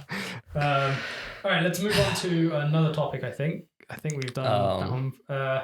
Do you want to do product-driven fiction or lore bloat, or you want to just move on to something a little like into video games? Or We can talk about product-driven fiction and lore bloat let's within skim those video two games. real quick, and then also let's skim those two real quick, and then we've got a top topic done. I think relating to the last 2 big topics we talked about, which is Warhammer and real quick, we've already kind of covered this one, right? I guess we kind of covered ideologies in fiction. Can fiction radicalize? Bad settings, good people. That's kind of. So we just went over bad settings, good people while you were out. And can fiction radicalize? We kind of touched on. Radicalize, we did touch a little bit. I'll also mention, I believe this was in Spain. There was a Warhammer tournament, and a guy showed up in full Nazi outfit, and he had swastikas on his models and everything. Really? Yeah. What faction? Nazis. Imperium. The National Space Socialists. I believe it was like some kind of Space Marines, like Nazi Space Marine chapter. If I remember correctly, he was not actually kicked out. Really? Yeah, which is where like a lot of people got upset over. The one beautiful thing about Nazis is that they're horribly uncreative. They don't even try to hide their shit. It's literally like, oh yeah, just slap a swastika on it. That'll do fine. That's art, right? They're fucking lazy, intellectually lazy. That's going to get clipped and come out in 3 years' time when you're trying to do something important. The one beautiful thing about Nazis. Yeah. Yeah, he was in like full, Hugo Boss overcoat and peak cap, and so people are saying like, oh, because of the the narrative that the Imperium of Man has, it's a breeding ground for fascists, and it lets them hide and lets them but it's not group portrayed together. as a good thing. It's always it's not endorsed. There's always People will say, lunatics in "Oh, every- you're writing books and selling stuff about it. You're portraying it. You're when the Space Marine kills the orc and says for the Imperium as his battle cry. That means it's supporting the Imperium as a representation of fascism." And taking these way too seriously. Fucking Hunger Games is also recommending battle royale child death. Like, fuck off. That shit is like on its face dumb. Yeah. I think that's just the be all end all of it. It's just straight up. You're taking things way too seriously, and that's just total nonsense. Yeah, D&D causes satanic panic. There's always going to be a fucking nut job. Yeah. It's the same satanic panic thing. You have D&D, you had Mortal Kombat, had satanic panic. Did it? Yeah. Oh, absolutely, dude. You The had video people game where you rip know, people's brain, their spines out by clutching their head, Okay, but what about like cracking people open like Doom cocaine? was satanic panic. Oh, I bet Doom did. Yeah. I bet Doom did. You know, one of the original creators for Doom was a Mormon guy who thought it was like the holiest thing he ever worked on because you really just killed demons You're all killing day. demons. Really? Yeah. Legend. Canonically, Doom guy is Catholic and a virgin, so he's eligible to become the Pope. Yes. Really? Yeah. Canonically, the reason he killed all those people was because they hurt his bunny.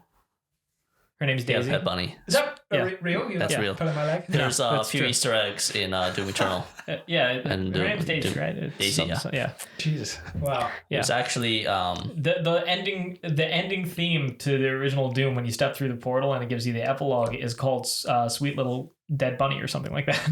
My God. Yeah. That's so funny. Man. fucking metal I feel too. like certain games like that, they probably took like the whole satanic panic thing. That's great marketing for them. Oh yeah, of course. yeah, absolutely. Especially early video games, like early video game marketing was a lot of sex, edgy, rock and roll, drugs. You know, like Not anymore. it's so sterilized now, but fucking like when Sonic the Hedgehog came out, the whole idea of Sonic the Hedgehog was like, oh, he's not like Mario, he wisecracks. When you stop moving, like Mario just kind of sits there. Sonic looks at his watch and taps his foot and makes you feel impatient. Chili dogs. Fucking Sega's entire thing was like Sega does what Nintendo don't. Oh, really? Yeah, like there was Nintendo won't or something like that. Yeah, it's like, oh yeah, we gamers. That's the whole. Remember there were like Game Boy SP commercials where it's like a 12-year-old kid sitting in his bed in like a model in bra and panties comes in with like a Game Boy and a tray of like cookies and milk. And like says, you know, which one do you want? Or me? And he points at the Game Boy. Simpler times. Yeah. But all of those satanic panic things, it ends up being great marketing, but it is horribly damaging to culture at large. Yeah. So, Yeah. you know, c'est la vie. Yeah. All right. So let's do Let's go over product-driven fiction real quick, which is essentially you have a product, in this case the war game models or the Magic the Gathering trading cards, and you write fiction to sell those models because those are the main source of income for the company. It's the George Lucas model. We need to sell Ewoks, so we write them into a story. Yeah. So you have so Space Marines are the most popular faction by a large margin. So you write books on Space Marines winning battles, so people will buy that, and then it's a little easier to like as an intro to get into the whole wargaming part, give to other people. Now they're interested in Space Marines winning things, they buy more Space Marines.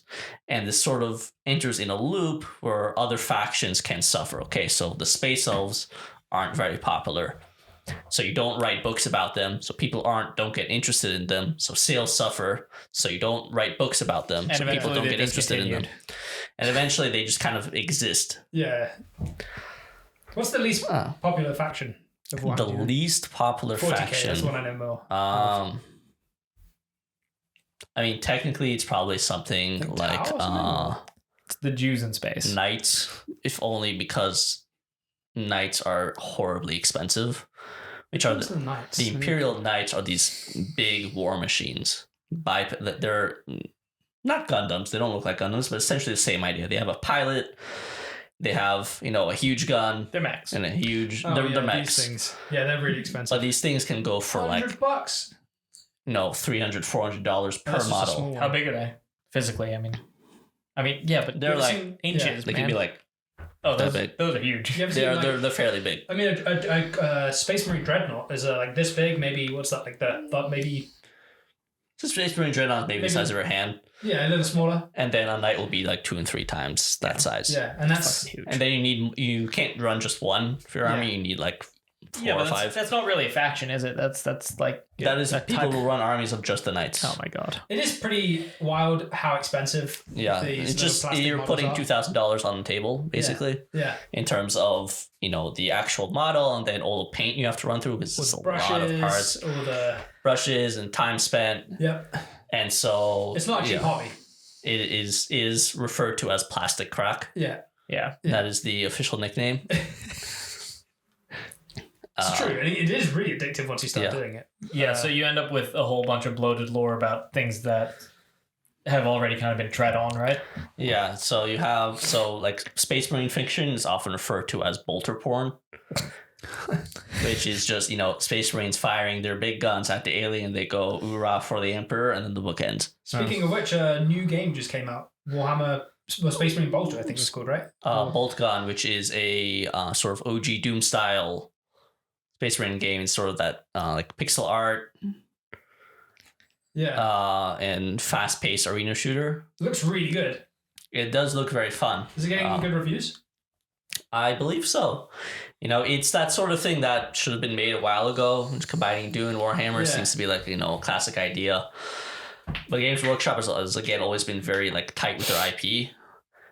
In other cases, they've flung it around, which is why you have a ton of like chess games, but it's Warhammer. Really? Yeah. Huh. I mean, I've played plenty of their video games. Yeah. Most of their video games have been really good. There was what was the strategy Warhammer? Dawn of War. Yes, Dawn of War 1 and 2 was so good. Yeah. 3 came out and was a huge disappointment because again, we actually can wrap back around to kind of gatekeeping and diluting your IP. Hell yeah, It fuck cha- yeah, gatekeeping. It chased the MOBA trend Oh, really? of having, the lanes and the heroes. Yeah. I never It played was it. still essentially an RTS, but it, especially for its sort of online competitive scene, there was a lot of emphasis on having your hero character and generating minions that will automatically walk in lines and destroying the generators so you can attack the main base, which is absolutely that sort of MOBA style thing pioneered by Dota and League of Legends. And they wanted to capture some of that success, but instead they had a weak RTS and a weak MOBA smushed into one game, and nobody liked it. Because, I mean, Dawn of War 1 was really good for variety of armies that you could play. It was great. Yeah, Dawn of War 1 was a traditional RTS. Dawn of War 2 That was my favorite. That was a little more, I think it was Company of Heroes style. It was a lot more, instead of on the strategic scale, you had a lot smaller squads. Yeah. It was more tactical scale. Yeah, and you would have to, rather than, you would change the equipment of the squad more than anything to switch stuff up. Yeah. And smaller maps, I believe. Yeah. Yeah, and also they have Vermintide. Vermintide, which is that Left 4 Dead style 4-player co-op melee game. Darktide, which is so Vermintide was in Warhammer Fantasy. Yeah. It was against the Skaven, which is the Ratmen. Hugely popular, right? So Well, everyone I know that played it, like you guys who played it, you all loved it. So Vermintide is a great game. It is niche within itself because the Left 4 Dead was a phenomenon quite a while ago. Yeah. And Vermintide is sort of that similar kind of game, and people have sort of moved on from that style a bit. Yeah. But it still had an audience. And then the same company came out with Darktide, which was the 40K version, which had a very big release, but also very rough launch. Yeah. And its player base has... I think we might have talked about it with Tom on his episode. I'm not sure. But yeah, we played it. quite a lot. With each other. Recently, we played a lot in the beta specifically. And it was really fun. It just hasn't really innovated since then. It was kind of a great gameplay experience, but a little barren. Yeah, so they had to fix a lot of their problems. Like it released without the crafting feature, so they had to implement crafting. And so things like additional classes, additional maps, weapons, these things got delayed. Only relatively recently, in the last couple of weeks, they released new weapons. But I believe, I'm pretty sure after it was something like it was such a crunch to get it out on time that once it came out, they sent everyone on holiday for a couple of weeks. Yeah, something so like that. They delayed, I think, twice. Yeah. And then it's because it's specifically... This is the rat killing game? This is Dark Tide, which is the 40k version of the rat game. Zombie rat killing game, I guess. Sort of. And so it was delayed twice, and then this is specifically a Swedish company, and the month, August is apparently like entirely a holiday in Sweden. Like everybody takes the month of August off. Yeah. So essentially cut out like a month of dev time, and then they released in late November, so they went immediately into holiday season. And studios generally give like 2 to 3 weeks from a little before Christmas to a little after New Year's as a break. So you had that sort of immediate aftermath of not very many people working on it. And since it launched with a lot of bugs and lots of uncompleted features, there was a sharp decline in player base. Now concurrent players is like a few thousand every day instead of like its peak of like 50k. Damn. To be fair, how much do you think that game costs to produce? It's a good question. It's weird because you would assume they'd build it's not a major studio. Yeah, it seems like it's small, kind of small venture. It's definitely a much more of a smaller studio, more like AA. How much could they have taken from Vermintide? How much what? Could they have taken from Vermintide? I mean, a lot of it is built on Vermintide principles. Yeah. Like a lot of the weapon animations you will find are very similar. Like the two like one-handed swords have similar movesets. The two-handed hammers have similar movesets, so a lot of that has been definitely copied over. They run on the same engine, and probably the changes they made to it, which is Unreal Engine 4. Yeah.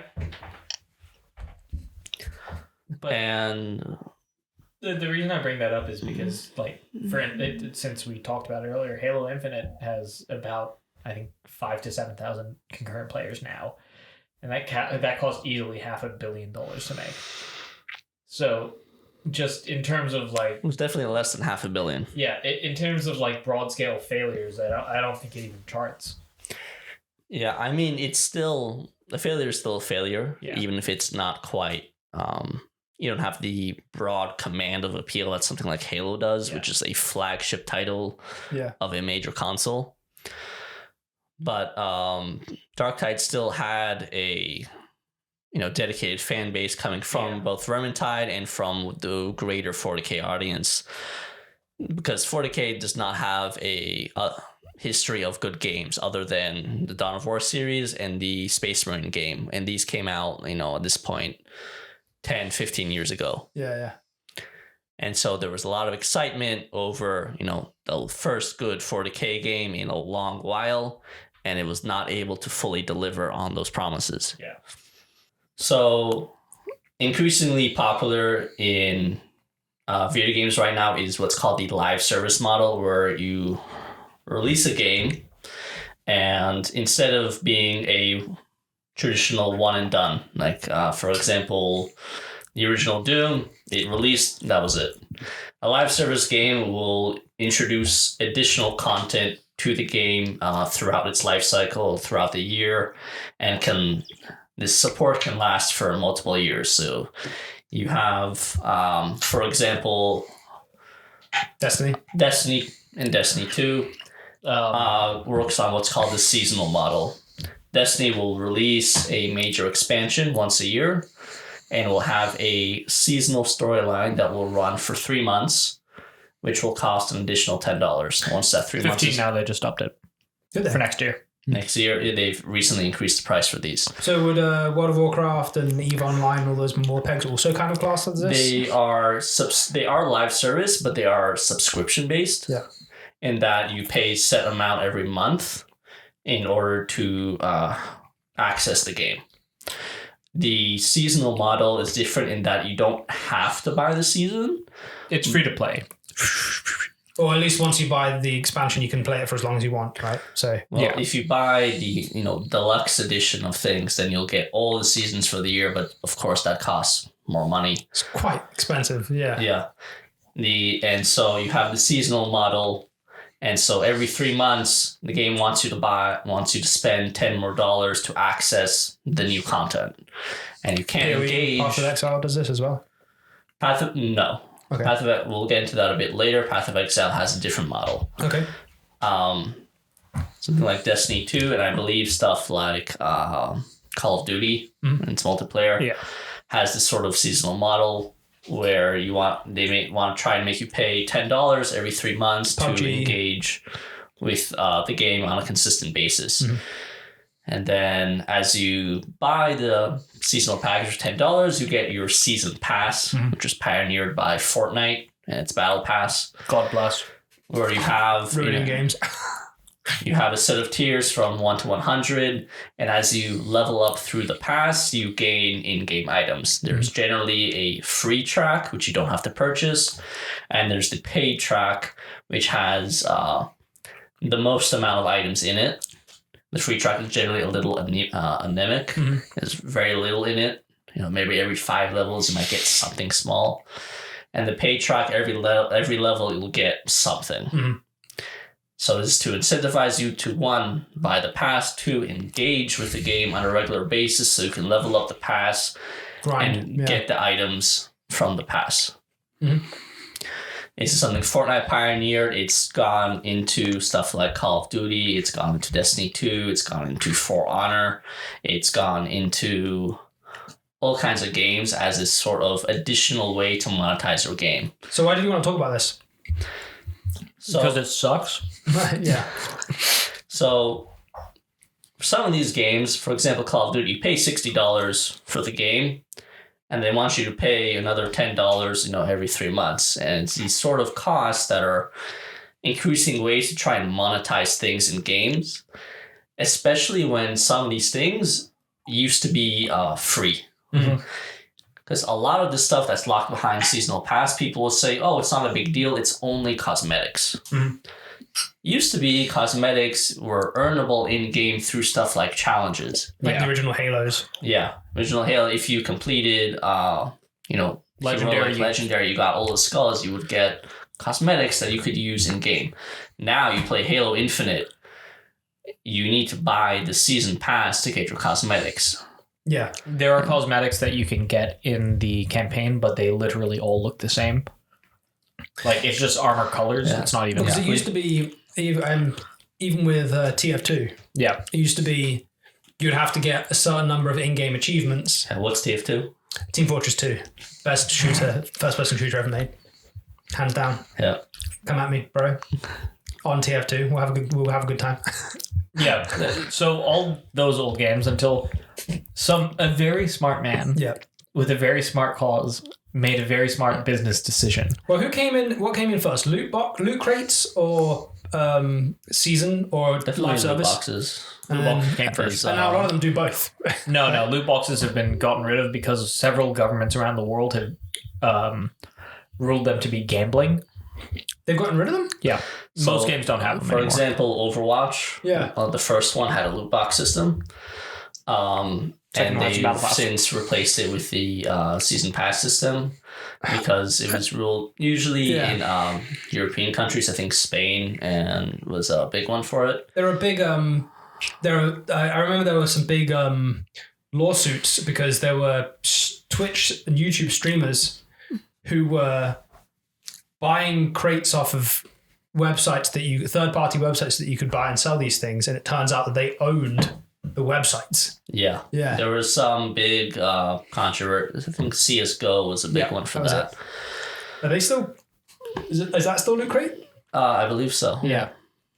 It's fallen out of favor for new games. Yeah, it's because Good. I think live service is better. The loot box system works on the same sort of logic that like slot machines do. Yeah. Now you do a pull, you might get something small usually, but you just keep pulling, you'll get that big ticket. And so when you have these games that are aimed at, kids, 9 to 12, they would run to mom's purse and grab her credit card, put it in, rack up a couple of $1,000. Rack up a couple $1,000 of, Fortnite V-Bucks or whatever it is. Wild. So, Ori, what do you think was the watershed moment that changed video game monetization? Definitely Fortnite. Really? Before something like Candy Crush or what was that the mobile game? Battle of Clans? Clash of Clans. Clash of Clans. So I was going to say something even earlier than those. Like what? Todd Howard's genius decision to give people horse armor. So horse armor was the birth of the microtransaction. Mm-hmm. What explain this for me and everyone else So listening? back in Elder Scrolls 4 Oblivion, Universally reviled. No, this decision. This is Oh, really? So I've never heard this. they Everybody loved released Oblivion, a but- piece Yeah, I liked of Oblivion. so downloadable content was something. DLC was something that was present in lots of games already. You Yeah. had Halos, map packs. You had World of Warcraft expansions. Yeah, and you pay like a one-off fee and you'd get more Yeah, you content. paid once, you got fairly sizable amount of content. Yeah. For Oblivion, which even had its own DLC in stuff like Shivering Isles and Knights of the Nine, released for a couple dollars, you could put armor on your horse.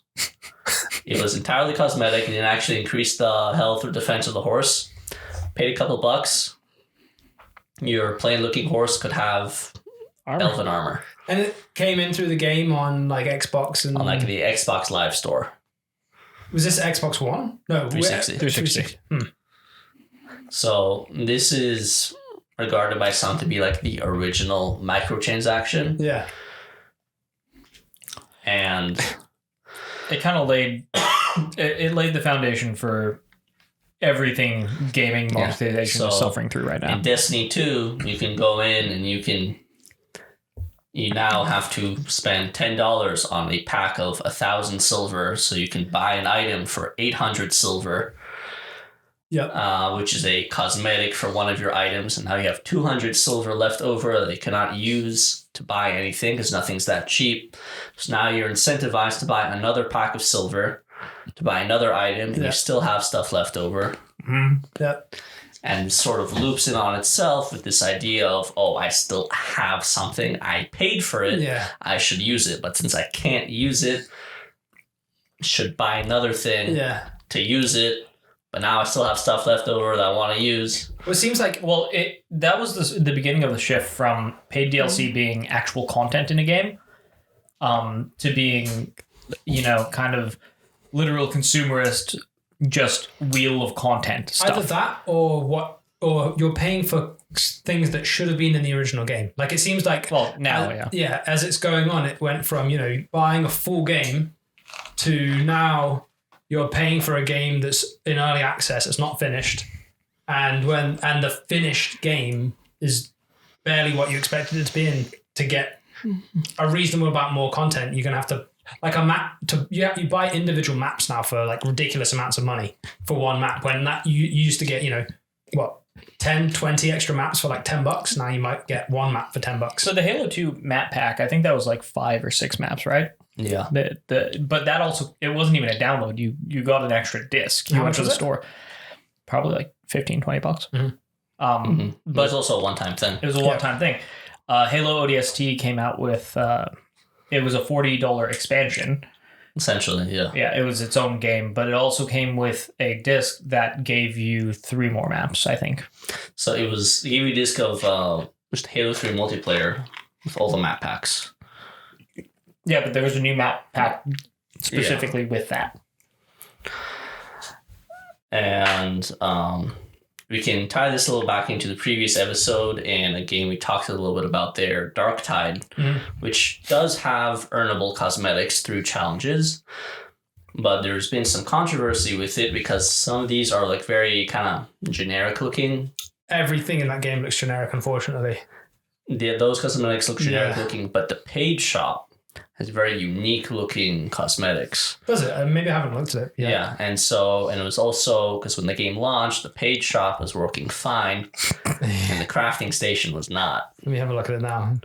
That checks out. And so you have, like, for example, the Zealot class can get a golden skull mask and all kinds of adornments from the paid shop.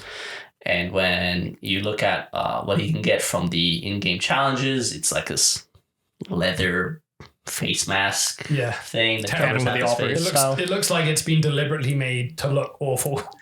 Yeah, it's not necessarily bad. It's a little boring, and even through like the kind of tiers of the earnable cosmetics, they're always like an upgraded version of itself. Yeah. So you're only going to use whatever the latest version of like the hardest challenge you did. Well, that also means that there's no variance between player and player. Yeah. Right. Everybody at max level will end up looking the same. Yeah. There's no colors. no color customization. Yeah. There's no identity then. Yeah. Yeah. Which Which leads a lot of when you go play that game, you're playing with like a level. I think the level cap's 50. You play with like a level Level cap is 30. 30? Yeah. Oh, when you play with like a level like 29, I'll be just butt naked. Because it doesn't matter. Yeah. Yeah. How much? I mean, it's an interesting point to make because realistically, there's a point in development if you're trying to get money through microtransactions for cosmetics, where eventually developers will say like anything that's not being paid for should look as bad as acceptable.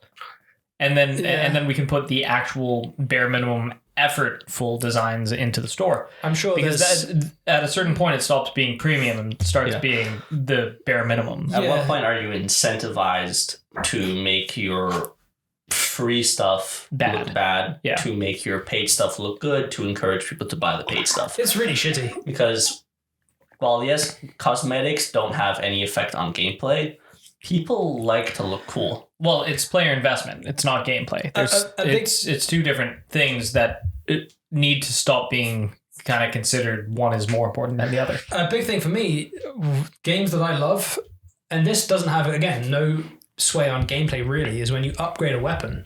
If the weapon cosmetic itself doesn't change, it's so much worse for me. Like, I like games where there was a like Ratchet and Clank 3 or something where every time you upgrade the gun, it changes slightly. Yeah. When you just slap an upgrade on it and it looks exactly the same, it's boring. It's like, what's the point? Exactly. Yeah, this is something a recent game that came out seems to do pretty well, which is Jedi Survivor. And you can pretty much completely customize your lightsaber. Really? There's an enormous amount of... There's like 6 different parts to the lightsaber, and you can find an enormous amount of cosmetics for each part. So you can truly have your lightsaber. You can have your lightsaber. You can change the color, no problem. Do they have something where you can actually like send that off to a company to get? So the first game actually did kind of. Really? The first game it was also really good at customizing lightsabers, but you had to collect all the pieces. But there are 4 suites of items that you can get for that lightsaber in game. Yeah. That you can then go to Disneyland and they have a whole lightsaber building experience thing. So you can get your in-game lightsaber. Your in-game lightsaber from that experience. I wonder whether they'll upgrade it to do with the new game. They should, because the part selection at Disneyland is very, very like abysmal. There's not a lot. Also, I think I saw a video of that, but they were like pretty big, clunky. They're chunky. Parts. They're all plastic. They're metal, but they're. I mean, you've got. They're chunky. That's not this thing, but this is. I mean, that's probably better than an official one, right? It's definitely more lightweight. The official ones are way thicker. Adrian's holding his lightsaber hilt that he got from for audio listeners. From my boy Seb. Shout out Starlight Sabers. But the official ones that they give at Disneyland, so they'll have like Luke Skywalker's, which is fairly similar in profile to this, and then the custom ones, since you basically have a sheath that's about, or not a sheath, but a stick that's about this big made out of plastic, and then metal sheaths that you put on to make the aesthetic. which brings it out to maybe half an inch wider in diameter. Really? I'd love to get an original Flash. You can still like you may not be expensive. able to get like the actual Graflex parts, but you can definitely get like Graflex milled replicas. Yeah, you can definitely like commission these. Yeah. Talk to. But I kind of want. I want the original Graflex. Screen used. No. I want the part Oh, good. because it's a camera part. Yeah. I want that part, and then I don't know. It's cooler to me to have the part and then put it together like that than have Anyway, so yeah, Jedi Survivor, or what was the first one called? Jedi Fallen Order, the first game, was really cool with regards to like customization and lightsabers, and I'm glad to hear that they at least upped the game a little bit. Yeah, you still have to find all the parts and look through chests and side areas, but there is an enormous selection to go through. The subreddit is full of people of showing off their custom builds, and each one looks completely different. That's really cool. It's not just that, you can also find like material packs for different colors. You can even have a slider scale for like wear and tear. Oh, nice. So you can goes all the way from pristine to ancient, where it just looks completely beat to shit. Really, that's so cool. Yeah. And so It same really thing. makes you feel like Kyle Katarn. Yeah, you can even do that. That's on what Mick's been for the past 2 days. the little droid BD1 has his own large amount of cosmetics and colors and That's really tear scale. That's really cool. Yeah. Yeah. There's more clothing cosmetics too. You can change his haircut now, his beard. There's definitely a lot of stuff to go through. Yeah, I saw there's an achievement in the game called Roadhouse where it's you have to drop kick somebody while wearing a mullet. Really? Yeah. Yeah. The game is not immune to large amount of paid cosmetics. There is a deluxe edition to get Han Solo and Luke Skywalker outfits, plus pistol and lightsaber skins, which is $20. That's for a the lot. base game, which is already $70. That's a lot for just cosmetics. Yeah. I mean, the game. There's also game price increase as well. Yeah. I guess inflation, but I mean that game not that long ago would have been what, $40? No, this that would would have have been been $60. $60. This is a full price game. This is a full game from a AAA studio. 10 years ago. 10 years ago, $60. It would have been 60. Really? Yeah, Maybe $60. I'm thinking about pounds in my head. Maybe. Yeah. Yeah. I mean, something like Dark Tide, which was by a AA studio, not through a huge publisher. That would like, probably be 40. Dark Tide was like $40, $50, something like that. But no, Jedi Survivor is by Respawn, who make the extremely popular Apex Legends, which is published by the extremely big Electronic Arts, or EA. It's in the game. It's in the game. Exactly. Now you have to do it. It's in the game. There you go. Yeah. Respawn did Titanfall, which is, I mean, 90% of the reason why Apex feels good. Yeah. Also, Jedi Survivor, like, I know it's third person, but Fallen Order, like, the movement felt really good. Felt pretty good. Jedi Survivor has, well, at least on PC, which is running into some technical difficulties, is a little jank. Yeah. Really? For those who don't know, the term jank means something that is not quite working the way it should and seems a little off, like very stilted, sudden movements. It's funny how there is jank means slightly different things, and there are different industries around computers where jank is like, so there's jank in like app development, and there's jank in like VFX, and then there's jank in like games, and they're all slightly different, but they all kind of mean the same thing. But it mostly just means like off. Yeah. Wrong. Yeah. Jank in like the app development is like you scroll and it judders or something, or like That's kind of what the player animation will do. It will sort of stutter as it does a few things. Jank in VFX would be like you do a simulation and you're like, what the fuck is going why is it doing that? Yeah. You're like, oh well, we'll leave it in. We're going to accept a certain amount of jank. Yeah. I'm excited to play that game. I really want to. It's been good so far. I haven't gone too deep into it. Maybe 5-6 hours over a few days. Are you excited about the DLC for what was that game that came out that I watched you play? Really good game. Elden Ring? Yes. Yes, I am a huge Souls fan. For those watching video, you may notice my shirt with the Estus Flask Ale on it. It's from Dark Souls. I'm not normally a fan of. I've never really watched Twitch streams or anything like that. But watching you play Elder Scrolls was really fun. You know, watch me die a lot, Yeah, especially the one Crucible night. Yeah, that was really fun. Yeah.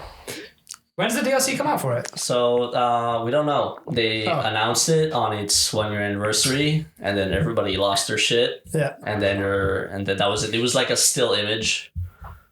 I was just saying, DLC is announced, and that's all we know so far. So, are there going to be feet and are there going to be swamps? Yes. There's 100% chance of feet and swamps. That's all I needed to know. That game was very unforgiving. Yeah, I mean... Yeah, the director of the game, Miyazaki, has gone on record of saying he actually tried to avoid designing poison swamps for Elden Ring, but he found himself designing them anyway. Because he loves them so much. Yeah, it's just people like what they like, man. Yeah. I mean, yeah, that game was really fun to play, and it was massive as well. It is. Elden Ring was absolutely enormous, and part of that was that it wasn't empty. Yeah. Because you have something like Far Cry or Skyrim, and it may have like the same amount of like distance, but there's definitely much less to do, or at least everything is kind of copy pasted. Yeah, I was gonna say Elden Ring, every dungeon is like unique. Yeah. And it was so packed full of stuff if you just bothered to look, because nothing was pointed out to you outside of like your very obvious main objective. Yeah. But if you wanted to find the side dungeon that had the specific reward you wanted that you heard about, you need to go look for it, because that door could be, under a hill with a shadow, so only if you approach it from a certain direction will you actually see it. Yeah, I think I watched you go through a couple of those. Yeah, it's really cool. Really cool. And yeah, no, it definitely felt... Yeah, because there's very few of those types of games that I can think of where it doesn't just feel kind of barren or copy-pasted. I think Zelda did really the first So Breath of the Wild and Elden Ring are kind of held up as some of the best open-world games ever made, and definitely sort of changed what people accept in open world game. Well, I mean, also changed what people accepted from developers and hardware. For Breath of the Wild and Elden Ring, those are single content pieces, right? Mm-hmm. That people played for hundreds of hours. How many hours did you put into it? So I put over 100 hours into Elden Ring, just like going through the story and stuff and being that. And I could go back in. I kind of started playing other things, take a little break from the genre, because I've put collective, I don't know how many hours into Soulsborne games. Yeah. But I could easily sink hundreds of hours in just the PvP scene. Yeah. Yeah, I mean, Zelda... you look at Nintendo's showings after Zelda came out. Zelda came out on the Switch, 6 years ago? Yeah. It's been a while. And that was the premiere game on the Switch, and it was also on the Wii U. But the game itself was so full of life and impressive that when Nintendo releases a game like fucking any of the Pokemon games they've come out recently, it's just Zelda did this 10 years ago, but better. Also, and the this hardware kind it's of running sucks. on is not that good. But And they still managed to that's make the thing. Like, beautiful and... it doesn't matter if the hardware is default acid pack grass. Yeah. Yeah. No, Zelda. I'm talking about Pokemon. Yeah, Pokemon, they didn't even try. If you look at it, and compare that to Mario Odyssey, which is a great game as well. Yeah, that was another game that was huge. It just kept going. Yeah, and those are games where you pay it once and then you play it for 100 hours, and you're still finding stuff and it's still entertaining. And speaking of Zelda, I mean, we're recording this on May 6th, and I think it comes out on the 12th. Yeah, so 1 week and new Zelda game. I'm super excited about that. I might not buy it straight away. I've got shit to do. Yeah, but Ganon looks beefy. He is in it. Ganondorf. He is the boy. With Horizon 3 announced, we're definitely looking forward to the next groundbreaking open world game to come out a week after and just completely Mog. make it irrelevant. Just destroy. Horizon Zero Dawn came out like 2 weeks before Zelda Breath of the Wild. Right. And that was it just didn't make any waves because Breath of the Wild undercut it so hard. Was it good? Yeah, it's okay. It was like 7 to 8 out of 10. Like, it was a good game. It was a little. It's a very just got completely it's just a overblown. little like very like Western style open world game. It's very repetitive. It's very repetitive. You need to go out and you need to collect items to craft so you can do things, and your HUD is absolutely full of garbage icons and markers and when you pick something up, you actually have to lean over and pick it up. And the animation, you'll actually have an animation to crouch down, so you can't just like sprint past things. So does it have cute little it's about things? No, like a lot of it is just like time wasting. Yeah. And the story also was supposed to be good. Gameplay was supposed to be good, but Breath of the Wild blew it out of the water 2 weeks later. Yeah. Horizon 2 came out a week later. Elden Ring came out. They just have terrible. Yeah, so they just announced Horizon 3, and that means that it's time for us Pokey Chads to finally win. So the next groundbreaking Gen 10 is going to just knock everything out. Will come out 2 weeks after Horizon 3. Jesus. So, well, they don't want to like delay it by a couple of weeks or bring it out early, or this is a PlayStation game. They think they can compete. Yeah. Well, at least one thing the Horizon series has going for it is it's a PlayStation game that's not about an older man escorting a younger child, which is every other fucking PlayStation game. The gameplay is still the same. Yeah, it's third person over the shoulder. You have a third person over the shoulder story-driven RPG that is better with its character arcs than its overarching story. It has crafting system, it has stealth system, it has a light RPG system where you just put a few points here for skills and abilities. You have a ton of side quests. It's fully voiced. It looks very good. It's like photorealistic style. Yeah, photorealistic style. Which game am I talking about? The answer is every single PlayStation exclusive in the last 10 years. That's obviously God of War. Lara Croft's not a exclusive. It looks like that though. Yeah. God of War, Last of Us, Tsushima. Uncharted. Yeah. Which is actually coming out finally on PC, so I can play Uncharted is good. I like Uncharted. I really wanted to play it for a while. Yeah, all of the PlayStation games have the same exact setup. These are good games when you look at them by themselves, but you look at them as a whole, you're like, okay, what else do you have? Yeah, you ever see that meme with the crow looking at flashcards? Get some new material. All right, let's... what else do we have to talk about on live service games? We've kind of covered Battle Pass, microtransactions, the history of microtransactions, and how Todd Howard fucked up this over the whole time. God bless Todd Howard. I swear to God, that guy's a rock star. It just works. It just works. You see that? You can go there. He's a rock star. Let's touch back a little bit on the grind and what some of these seasonal games. Because not only do they encourage you to keep logging in, they have weekly and daily objectives they want you to do to increase your progress to the pass. Mm-hmm. And so these games will require like a couple hours every day just so you can get stuff done and you can get what you paid for. One of the reasons why I stopped playing Destiny was because of that. I think I've burnt out a bit on live service game because I've been swapping between Destiny 2 and Path of Exile, which is also, it's a live service game, but a little different. That's a fucking grind, that game. Path of Exile is, it's free to play. It has seasons, but they're not paid. They're also free. It makes its money entirely off of cosmetic microtransactions.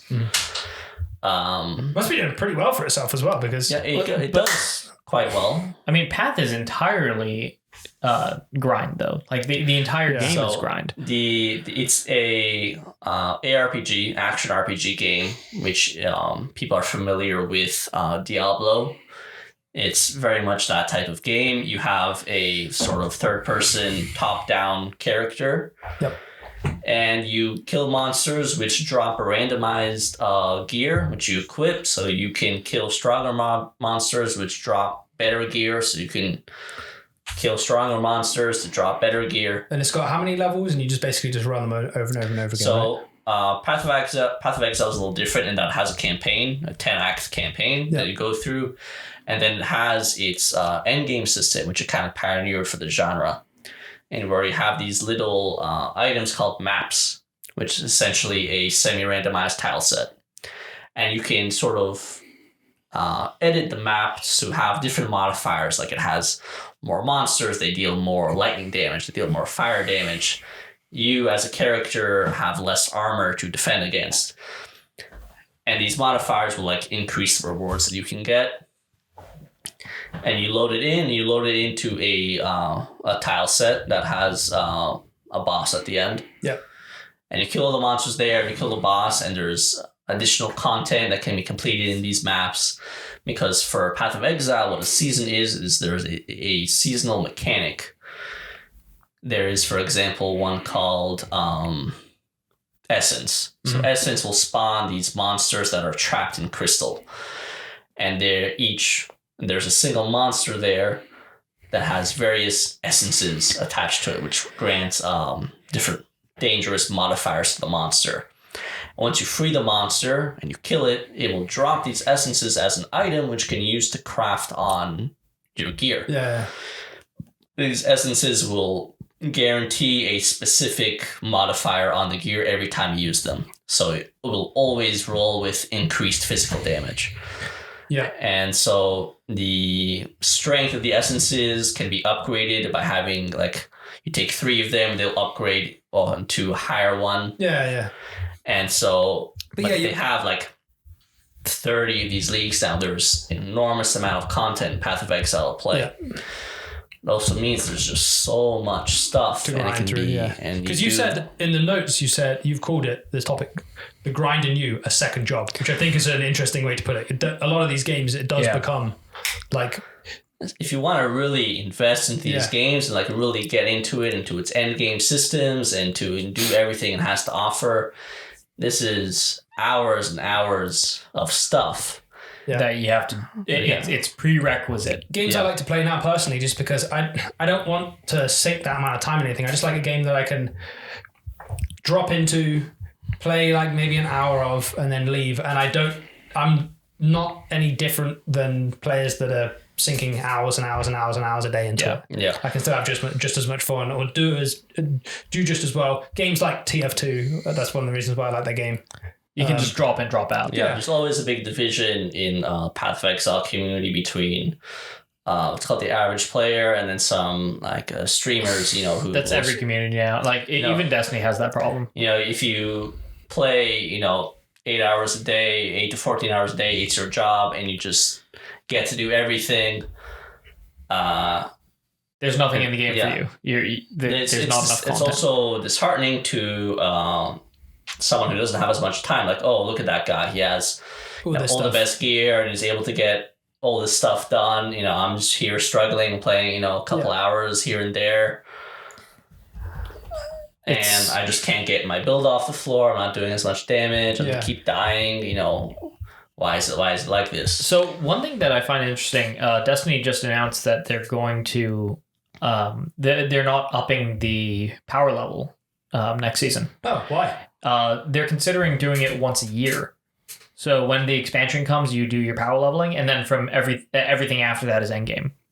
I mean, that's good. I think I like that idea. And then what they'll do is when like a new expansion comes out, they'll add power differentials. So like the master mode, you'll always be about 15 levels under power, no matter what your actual displayed power level is. They'll just nerf you for that mode. I also think it just means that there's less actual active grind. Yeah. Like, who the fuck wants to grind pinnacles to get the little number a little bit higher so that they can enter an activity? I have not done the pinnacle grind in nearly a year. Yeah, I haven't done it either. But at the same sort of point, I've not been able to engage with some of Destiny's hardest content in over a year because I just have not wanted to grind the same 10 levels over and over. Well, same for Destiny with me. The things I like doing in Destiny are raids and dungeons. Where, I mean, I guess you kind of have to grind a little bit for the gear, and then there itself is kind of a grind, but it's more of just fun of just running this hard hard thing. You know? I'm fine running dungeons and raids over and over and over again because it's prerequisite challenge. grind. Yeah, That's the problem. The most annoying. It's like the South Park episode. Yeah. How many pigs or boars do we need to kill to reach this level? When they kill the guy, what do we do now? Okay, so let's talk about mobile gaming real quick.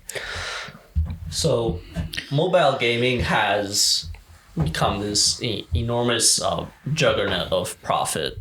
It is by far outselling both console and PC market. And also that's saying something because the the gaming industry is making more money alone than what movies and music combined, right? Yes. I think it was 180 billion last year, with GTA 5 making 6 billion just by itself. Just by itself. Yeah. And Avatar, I think, only grossing like 2.8 billion.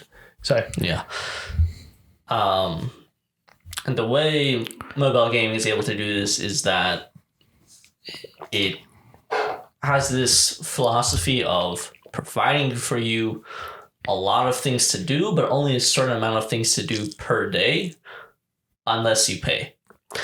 So lots of mobile games will have something like an energy meter where you can only do a certain number of actions per day. You can plant one farm, you can train one set of troops, you can build one building.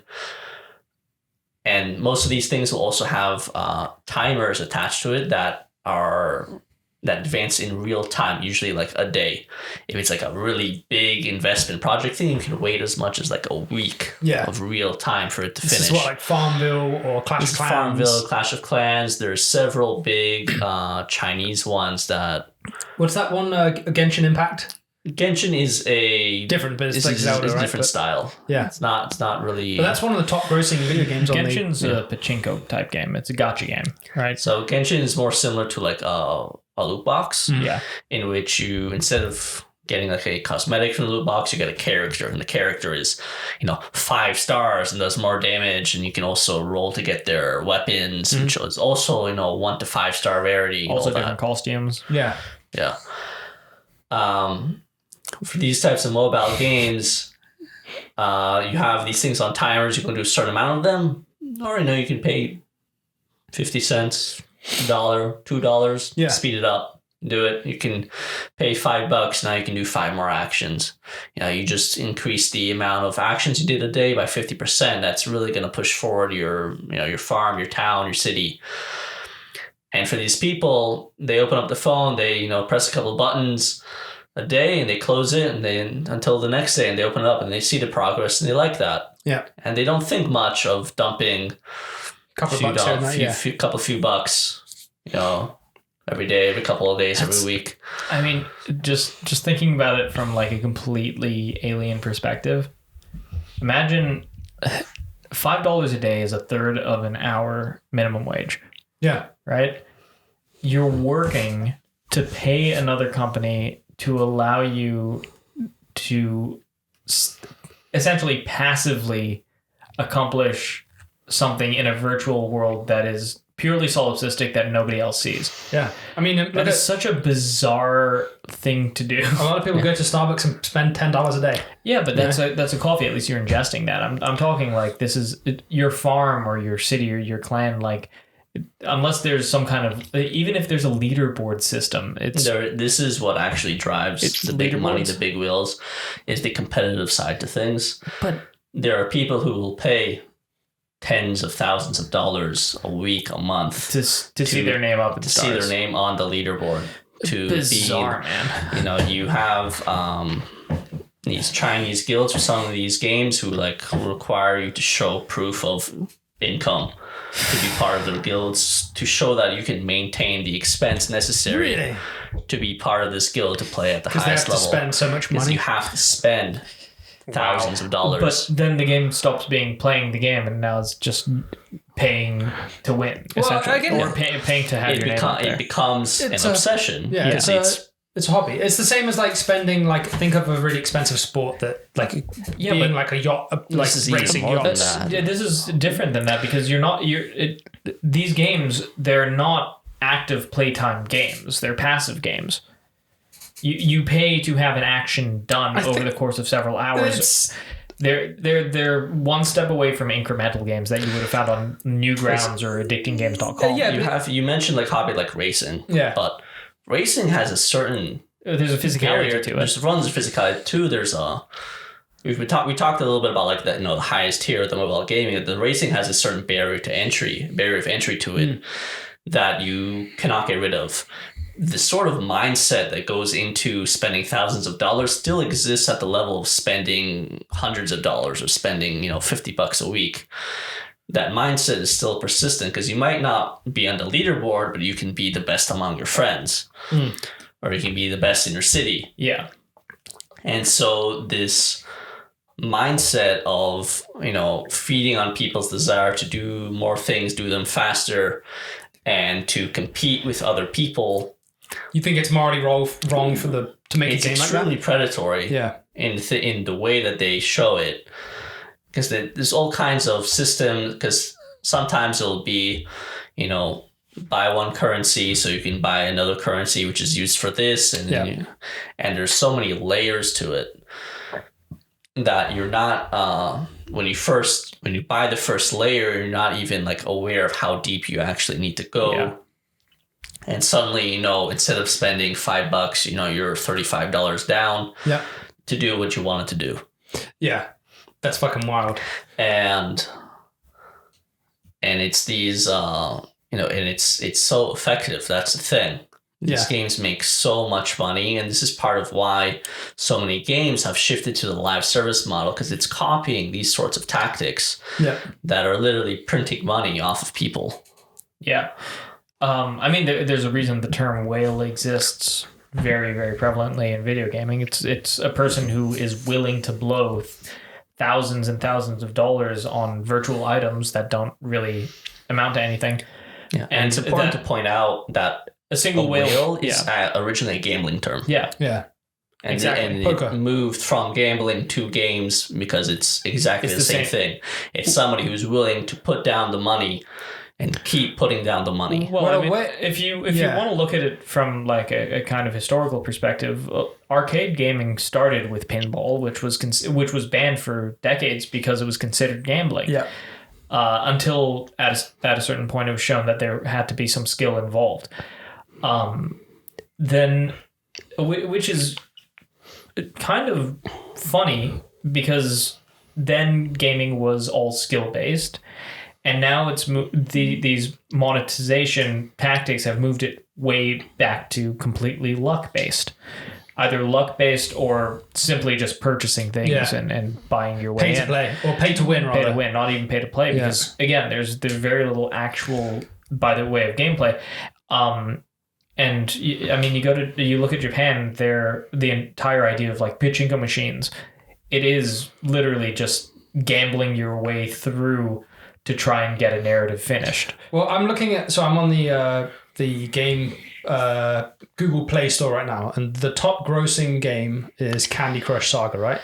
Candy Crush Saga came out in 2012. I'm trying to find the amount of money it's made. I guess what would it be? Gross. So Candy Crush is owned by King, which is part of the Activision Blizzard umbrella. They have their own... It actually encompasses around like half the profits. Really? Yeah. So this says, despite being in its 10th year of the market, the original Candy Crush Saga is still the leading game in the series, generating revenue of almost $607 million US. That's just one of the games in the Candy Crush Saga. And also, I went to Vegas recently. They have Candy Crush slot machines now. Yeah. Because it's the same brand. Thing. It's not even the brand. It's what the game is. Yeah. I guess there are a lot of those games like Candy Crush, like before mobile gaming was so big, they had essentially those types of mobile games on computers as well, like Candy Crush on your computer, or it wasn't Candy Crush back then. It was just Bejeweled. Bejeweled. I used to play that all the time. I love Bejeweled. Yeah. But older people would get that game and just spend hours and hours and hours doing the same thing. You mentioned the games market. I think what's it called? You'll see other typically older games up there like Solitaire. Yeah. Which Clash of Clans, which has been around for ages as well. So Clash of Clans is definitely marketed to a younger demographic, right? Because I guess that's going to be younger kids. But the I mean, read them off. Read the top 10. So top grossing is Candy Crush Saga, Coin Master, Royal Match, Honkai Star Rail. Apparently that's new, so somehow that's top grossing. Roblox, Township, which is farming simulator, Bingo Blitz, Envoy, which is a build and battle, Jackpot Party Casino Slots, Solitaire, Clash of Clans, Pokemon Go, Gardenscape, Raid Shadow Legends, Candy Crush Soda Saga. So out of like the top 10 there, about probably 4 of them are targeted directly to the 60 plus demographic, and 4 of them are targeted towards the 15 and lower demographic. So like the remaining 2 targeted strictly to middle-aged. Yeah. Which is kind of weird that those are also all games that are very, very heavily monetized via microtransactions and time-based lockouts. Mm-hmm. Considering they're the 2 populations that are probably the least capable of holding on to their money. That seems like a huge societal issue, especially if those are the most downloaded games. Yeah. It's the people with the most amount of free time, the most amount of spare money. Yeah. Because you have retirees and children. Yeah, you have retirees. You have kids with pocket change or access to mom and dad's credit card, and you have retirees who don't have anything else to spend their money on. They're not working anymore because they're retired. Can you imagine being that parent where you check your credit card statement, like, where the hell did that $1,000 go this month? And you find out your kid's been playing fucking Candy Crush. I think I'd lose my mind. It's the same thing. What's this? What's OnlyFans? Yeah. What's a tier 3 Pokemon sub? What is this? Dad, you don't understand. She's got those mad grippers. Why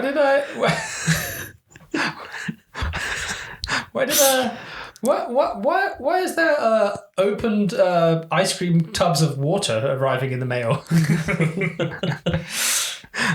Anyway, it's kind of wild, the mobile gaming thing, and there's the gaming phenomenon, and I think it's still growing relative to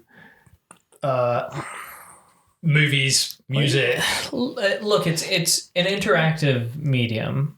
It's audio visual. Mm-hmm. It is. And I mean, it's hard to compare it to music because music is a factor of games. Games include music, and there's music-driven games. It's the same with movies. It's hard to compare movies to music as entertainment mediums because one of them is inclusive of the other. I mean, can you imagine making a movie or a song where you listen to it and then you can, if you pay like $2, you can change one character into another character, or pay another $2 and it changes like the. Then you just made a game. You go to the movie, you watch the latest Marvel movie, pay a few extra bucks, and then you can see the stinger for the next one. Yeah, we are 20% of the way there right now. Yeah. Like that is going to happen. You have the blockchain tickets. Put on your blockchain glasses. You need to buy the specific ticket for the specific version of the movie with the extra stuff to it. Yeah, you get the post credits where Groot and Rocket finally kiss. It definitely seems to have degraded the quality of games being made. Especially when, some of the best mobile games I think are, I'm pretty sure they started off as mobile. I might be wrong, but the Room puzzle game, you ever play any of those? It would be like a puzzle box that you investigate, moving around, because you could do it so easily with swiping with your fingers and zoom in, zoom out. I mean, I've played like puzzle box games, but like it's an actual puzzle box. It's like wooden pieces that you move around. Not like those are good, but I'll show you after this. It's a really good games, but mobile gamer here. But those games, when the iPod Touch first came out, there was Field Runners. Do you remember Field Runners? So that one of the games trained something or other that you mentioned. Yeah, that's that. That's their company? No, but it's literally like the character runs in a straight line and you just move it to the sides and then turn it. Yeah. It's that game. You only have a certain amount of runs per day. Yeah. Well, games like Field Runners was a tower defense game, and that was I think when it came out, $4 or $5. Same with I'm trying to remember games back then, but those games were not that expensive, and they had hours and hours and hours of playtime. They were really fun. But it seems like a lot less of those games are being made now in favor of... Well, because the development cost is higher. The cost to put it on the App Store is higher. Yeah, part of how these... How are you going to make money? like Fruit Ninja. Yeah. Right? Part of how these games make so much money is that they're such low development costs, but the ceiling for like profit and the potential profit is so high. Yeah.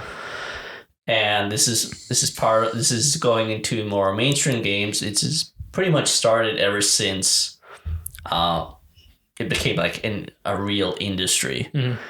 In that now you have people with, business MBAs starting to be in charge of game companies instead of the people who made the games. So now decisions are profit driven. Sort of what happened to... they're kind of catching up with the film business. Yeah. So you have, what's going to sell the most to the most amount of people rather than, we want to make a game I think that us and other people will enjoy. I think that's a thing that's happening in the music industry already as well, where you're getting paid by listens and you're not getting paid that much. So artists are intentionally making shorter and shorter songs. Well, they're also... What's worse is they're monetizing their songs on things like TikTok, which isn't inherently bad, but it means... Can you explain that? So like, imagine a song blows up on TikTok. Yeah. Right. Start the chain here. Song written by Alex Taylor blows up on TikTok because it has a catchy chorus. Yep. And so some girl in her bedroom records a little dance to it, and suddenly that catches like wildfire because the dance is catchy and it hits. Mm-hmm. Next step is once production studios and artists start figuring that out, that's going to happen, they're going to start chumming the waters on TikTok with tests, which is what's happening. So they'll write 10 individual little chorus-sized things. I see what you're saying, yeah. Do a choreographed dance to it, wait until one catches fire, and then write a song around that one that hits. It's weird. Those songs will be a minute and a half long with zero content. It's literally just noise. There's no artistry behind it. It's all marketing driven. Yeah, it's just a hook that's been extended, It's a hook that's been extended without any real substance to it. And now even more the evolution of pop music. the evolution of pop music. And what happens even more after that is that songs that aren't being written that way, when they have a music video, now it's very conspicuous. Every music video has a little section in the middle where you can tell that's the thing they're trying to make catch on as a TikTok trend, where all of the people will be in a flat line in a way that you could recreate easily in the middle of a mall or in your bedroom with 2 or 3 of your best friends. Really? I haven't noticed and that. They'll all be doing a dance that's intricate but not difficult. So nobody's doing anything really impressive with their bodies, but they are doing a little bit of a little shake, and it's to the beat of a very, very synchronized and kind of packaged piece. So it goes both ways. It's either things that are specifically meant to be like packaged into that TikTok thing, or songs that are being built off of TikTok. And I think both of them are... I mean, I'm not going to say a degradation of music, because music is a popular medium. Well, so still, I mean, that's always like that. That area of music's always been that area of music's always been trend chasing. Yeah. Right. There's still plenty of great music being made. Yeah, but same with games industry. The problem is the great music that's being made, since music is so accessible to make now. The great music that's being made is very, very drowned out by the easy music that's being made. I would say, I don't know whether that's really changed that much, though, because... well, you'd think that with easier access of production and easier access of distribution, that the more auteur artistic things would really rise to the top, instead of, this essentially hyper pop music. I guess. I do think, though, that, I mean, I don't see much difference between now and when I was a kid, in terms of it's extremely easy to access the generic top 20 music that's everywhere. Yeah, always. And then you have to go looking for what you might specifically like. Yeah, but what I'm saying is that the niche stuff isn't getting signed to labels. Because there's such a glut of high yield music that can make tons of money. Because it's let's face it, it's never really been a difficult thing to write a catchy 4-chord song. Yeah. But now that there's so much of it and so much young talent being filtered in, the actual, maybe more intentional art is not being really given a room to grow. You mean there's less money to go around to those people? Exactly. And less of a desire for it, because again, if the entire youth is hooked up to a single app where they're getting all of their information, they're all going to be hooked on the same trends at the same time. I think this is a good pivot to then talk about this in relationship to the games industry and talk about the difference between indie game makers and these massive companies then. So obviously, first things first, there's a difference in budget. Yeah. Huge difference in budget. So you have AAA games now are pretty much almost exclusively moving towards this sort of like photorealistic style. By the way, real quick, where does AAA come from? What does that actually? You go down, you sign up for it. It gives you car insurance. You get 3 free tows a year and 1 free gas. Great. By the way, Great value for money. Like $100 and something a year. Great. Well worth it. To be totally honest, you don't know. I'm not quite sure. I'll look at it up now. I think it has to do with studio size. I think AAA is like 500 employees. I know AAA is usually something that's owned directly by a major publisher, such as EA, Activision, Ubisoft, Santa Monica Studios. That's owned by PlayStation. But PlayStation, Xbox. Microsoft. These are considered AAA studios. It's kind of a weird answer. It just says it's a classification used within the video game industry to signify high-budget, high-profile games that are typically produced and distributed by large, well-known publishers. So it's not... distributed by produced by well-known publishers. That's what it and was. And then a AA game is usually a studio working with or owned by a smaller publisher, such as Focus Home, which is where Dark Tide and Vermintide come from. Mm-hmm. And then you have, there's no really like single A game, you just have indie games from there. Right. So, and indie games can be anywhere from like 1 person to like a team of like 10, maybe 20. You can have larger teams, but at that point, indie really refers to you're independent from a publisher, independent from a larger company. Yeah. So, which is cool because you have these platforms like now there's digital distribution in the gaming industry. It's it's getting easier and easier to make a game yourself and then gather some hype on Reddit or Twitter and then release it on Steam. Well, I mean, you get stuff like Goat Simulator, which was famously like that, or Untitled Goose Game. Yeah. Pizza Tower recently has been like that. It's caught a lot of... I mean, I just posted something in our private Discord. I'm not sure you saw it. It was a post on Reddit about this guy's been making games for like 2 years, the small team. It looks gorgeous. It's like this space puzzle game. Mm-hmm. And this small team, and it looks as good. And it probably is more interesting to play than one of these massive mass manufactured games. Here's like Starfield. It's not yet. Here's the thing. AAA games are generally built ground up. Yeah. Every asset tends to be original.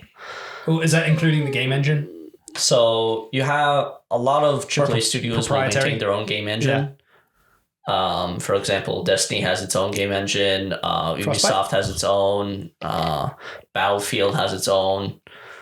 Call of Duty has its own game engine. These are generally tuned and unique to the series that it supports. Is it? What's the benefit of doing that? Is it that you could take what's the best one, Unity or Unreal? Unreal is probably better, right? They're a little different. Unity is a less powerful engine than Unreal, definitely. I'd say it's a little easier to work with. But could you take Unreal and then tune it easily to the gameplay style? Like, why would you not take Unreal and tune it rather than build your own game engine, which seems like after you make $1 million, you owe Epic Games a percentage of profit. So if you make yourself, and then if you make you have your own engine, obviously you don't have to pay anybody for it. Yeah. Huh. What's the percentage you have to pay them? I think it was like 17 right now. Really? That's pretty high. All things considered, Yeah. like It Pretty high, but it's also a tool that's out for free. oh yeah, no, It's pretty insane. Yeah.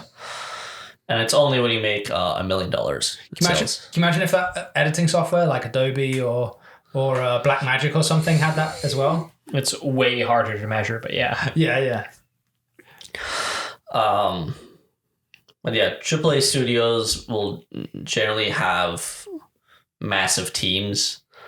A lot of it is just the amount of people working on it. You have enormous teams of artists, of writers, developers, sound teams, Quality assurance. and it's the resources they have access to, like the ability to go into a professional sound and recording booth, Yeah.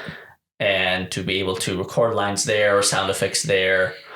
Or hire a company to do the mocap. And there is a significant amount of like third-party companies that are hired as additional support, whether it's additional dev support, as quality assurance, as any one of these things. Yeah. The downside is now your studio is owned by a publishing company that is run by these, business and marketing MBAs who don't necessarily care about the artistry of the game. They are there to have to reassure shareholders, have them invest more, and give them returns on their money to create more profits. So that's part of why you have the dive into live service, because this is the easiest way to monetize a game. Yeah. It's easily the most reliable way as well. Because some of these you don't need an entry buying price. You have a free to play game, and then if you want to actually do anything in there, you pay some money every 3 months. Yeah. Of course, there are also games that require you to pay $60 just to get in there, and then you still need to pay money. With the indie scene, you're not beholden to anyone other than yourself. So you can take risks that managers will tell you not to. You can design things that are not mainstream and cater to a more niche audience. Yeah. And some of these things can now, break out back into mainstream, like all these 2D platformer pixel art games. the ones about generational trauma and depression. So some of these All of them games, are. some of these games, they're using art styles and techniques that the mainstream had left behind 20 years ago. Yeah. Best example is Undertale. Undertale, Celeste, Yeah, I was thinking of Celeste. They're hilariously profitable. Yeah. Hollow Knight. Yeah. This Metroidvania style of gameplay had pretty much ceased to exist. And now suddenly you could find so many games, Yeah. very critically acclaimed games using these styles. Octopath Traveler just re-released kind of recently and made a shit ton of money I think from it? so. Yeah. Yeah, it's It's interesting. That is not something that, because for example, Hollow Knight was a massive success. Yeah. If you walked into a studio and you pitched Hollow Knight at them, they would throw you out the door. Yeah. At that time.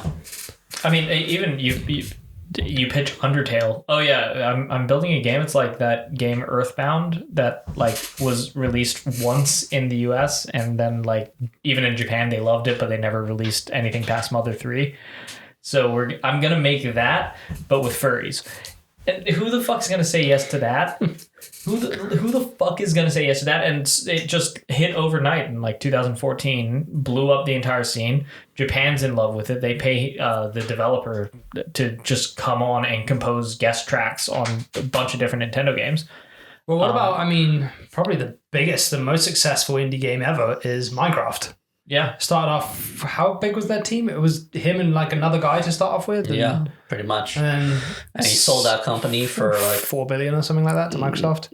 $1 billion or Yeah, I I think it something. was a fresh bill. Some enormous amount of money that he doesn't have to do anything ever again. Yeah. He just shit posts on Twitter. That's his time. Yeah. He is the biggest cunt on Twitter. Also, Stardew Valley, isn't that made by one guy? Or two guys? I believe so, yeah. Yeah. This is these farming games, Nintendo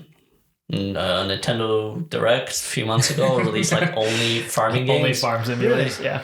Wow. And like, you know why they can do that? Stardew Valley. Yeah. Mhm. But 10 years, like, I don't remember when Stardew Valley released, but Probably Terraria was a small team as well, and yeah. And if you pitch those games to these major publishers, these AAA publishers, yeah. they would never go for it. Yeah. Also, Never ever. What's his name? Donkey's producing, or he's releasing his first game soon. is he? I'm Yeah, super or the interested first to game see. he's producing. He's not making it. He's not a developer. Interesting to but see what comes out of there. Yeah, me too. He was on a Nintendo Direct. Did you not see that? I'm not. He and the developer of the game introduced the game. They're like standing by a river or something, and the guys then it cuts and it's just the developer in kind of like a close up ish with his head in the corner of the frame, and he's describing what the game is, and Donkey's just like stepping on stones in the background trying not to fall in the water, and in an official Nintendo Direct. It's surreal to see. Wow. Yeah. So that's pretty cool. I mean, that is again like kind of a win for indie. Well, I mean, the fact that somebody like Donkey, who actually does have a bit of capital now, has chosen to go and say like, "Hey, I'm just gonna produce the games," or if you come to me with a game as a developer, like I'm gonna produce it if I like it. Yeah. That's a really strange and fated to be unsuccessful business model that probably will drive a fair amount of decent innovation. I hope so. I think it'll be really good for the game industry if it works. Yeah. Okay, so anything else more you want to talk about in terms of indie games? Otherwise, I want to move on to AI and video games. I do feel obligated to point out that, you know, every breakout success you've seen in the games, every Hollow Knight, every Hades, every Undertale, Hades nuts. you got Hundreds of failures. 10,000 games that never broke. see the light of day. Yeah. Whether they're good or not, and honestly, most of them are pretty shit. Shout out Project Zomboid. And Yeah. it's, you know, It's a lot of luck based in it as well. if you want to get into making games, you want to be an indie game maker, you know, I encourage you to do so, but also maybe temper your expectations a bit, Yeah. because the chances of you being the next Hollow Knight, which was like 3 guys, Yeah. they're not that high, Yeah. but you could be though. Get enough viral mark. It's now not just all about making like a good game. You also have to be kind of a brilliant It needs viral to be marketer. the right You need kind to of be- game at the right time. Yeah. Yeah. For sure. All right, I want to talk about AI in video games now, because we're going through this sort of AI revolution at the moment with AIs like Stable Diffusion and Midjourney for making art, and AIs like ChatGPT and other things like that are like large language models that can help with dialogue and coding and sort of the process of making things in the background.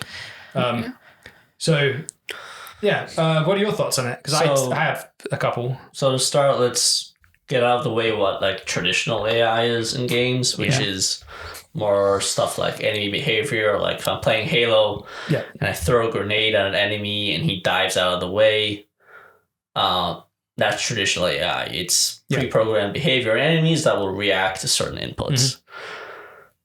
This new wave of, I want to say like out of game AI, which is to create like resources to use. It's definitely very interesting. I don't think it's quite there yet for Yeah. games, because for stuff like ChatGPT and these sort of like writing AI have a lot of difficulty remembering things they've said. Yep. So if you want to make like a long dialogue chain, it's going to have real difficulty right now remembering things that's already said Yeah. and following trails of dialogue. It's good at the moment for things like I've seen there's a Skyrim mod that uses ChatGPT in it now. And it's good for having just like novel language in it, it'll Yeah, say, if you wanted to just spit lines out as like Yeah. idle dialogue. and it's also it's good at like can't remember how many parameters ChatGPT can take. I think it's 35,000, I think, tokens, I think. So, and that's also, there's things like vector databases that it's being combined with that is rapidly making it have a lot longer memory. But I don't think it's quite there yet, but I think it's going to be there very soon.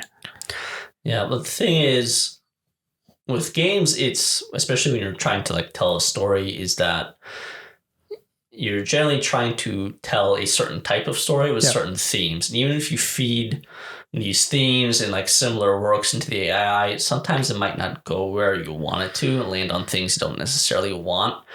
So I don't think it will ever entirely replace like a writer's room. Because at the end of the day, the writer's room will generally have like A, M, and Z hard set. Yeah. And then to fill in the middle is like the hard part. And you can use AI to sort of help things, but sometimes the AI will go from like, you know, A to X and it'll skip over M, or it's not going to get to the endpoint you wanted. It's going to start trailing into numbers, whatever. Yeah. And so it becomes something that is harder to control. And now you need to like pick through things and drag things out, or it's honestly just simpler to not sit down with a piece of paper and write it out with people you can speak to. That's definitely going to be an interesting thing. How do you like constrain these large language models to conform properly to a narrative, especially if it's going to be sort of everything you do affects everything like later down the line. Yeah. So even if you're writing, like, forgetting even like, you know, RPGs with multiple endings and branching paths, how do you write a single cohesive story? Yeah. With a set beginning, middle, and end with AI without it losing track of itself? And that's something that's not solved yet. And I think it's going to be even quite worse a while. than that. Once you solve how to make sure it doesn't lose track and actually goes all the way through, how do you make sure that the result is not completely contrived? Because if it needs to hit points A, M, and Z, right? And you teach it to be consistent with itself and teach it to do that 100% of the time, the method by which it gets from A to M may be completely linear and make sense.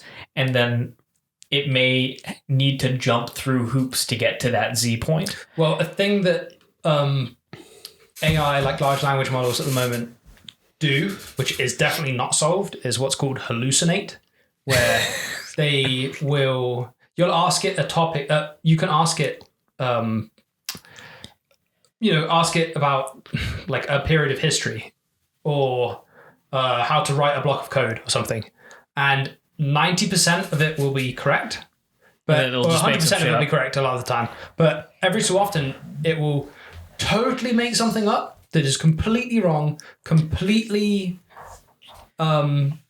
separate from reality, and it will tell you with dead certainty. So and it'll make up like studies and links and whatever, stuff. Exactly. Yeah, that's the problem with So how do you solve AI, that for telling story? when you're feeding it sources, what happens if a source is wrong? Yes. There's also the issue. Well, there's an ethical debate. How do you even declare that a source is wrong? Well, there's also the issue at the moment where everything you feed these large, it's called continued learning or something, where every time you're asking this ChatGPT a question, it's ingesting and saving that data. Everything it's saving and it's retraining itself on it. So if you have, like, let's say, million monkeys feeding it junk data. No, more importantly than that, like if you're putting your like next black box super secret Facebook feature code into it, then it ingests that code, and someone else might ask it some weird tangential question on the other side of the globe, and it will spit that code back out to them. So the same thing can happen with scripts. Same thing can happen with like story spoilers. If you know the right things to ask it, then that comes with don't put proprietary software into public things. A lot of companies are banning the use, especially around code. A lot of companies are saying you can't use ChatGPT for those kinds of things, and they're about to release a much more expensive tier that is specifically you can use it and it doesn't train on your data. I'm really excited for the demise of AI via the writer's strike. I think that it's going to happen. I think it's going to be hilarious. The demise of it, I don't think it's going to happen at all. There's no chance. That's we'll talk about that in that episode. But yeah, I think I'm talking about something completely different from you. Maybe. Yeah. But okay, but that's I think that's really interesting. I think it's going to add really interesting elements. People are going to come up with some really ingenious ways that we can't think of at the moment of how to add this kind of large language model generative. I think it's actually going to be a very difficult problem to solve once you have that tool in your belt. What exactly to do with it? Yeah. Consider like BioShock 1. Ken Levine wanted it to be an actual branching narrative where you make choices and everything. And then was confronted very early on by like the technical limitations of the time. You cannot do that.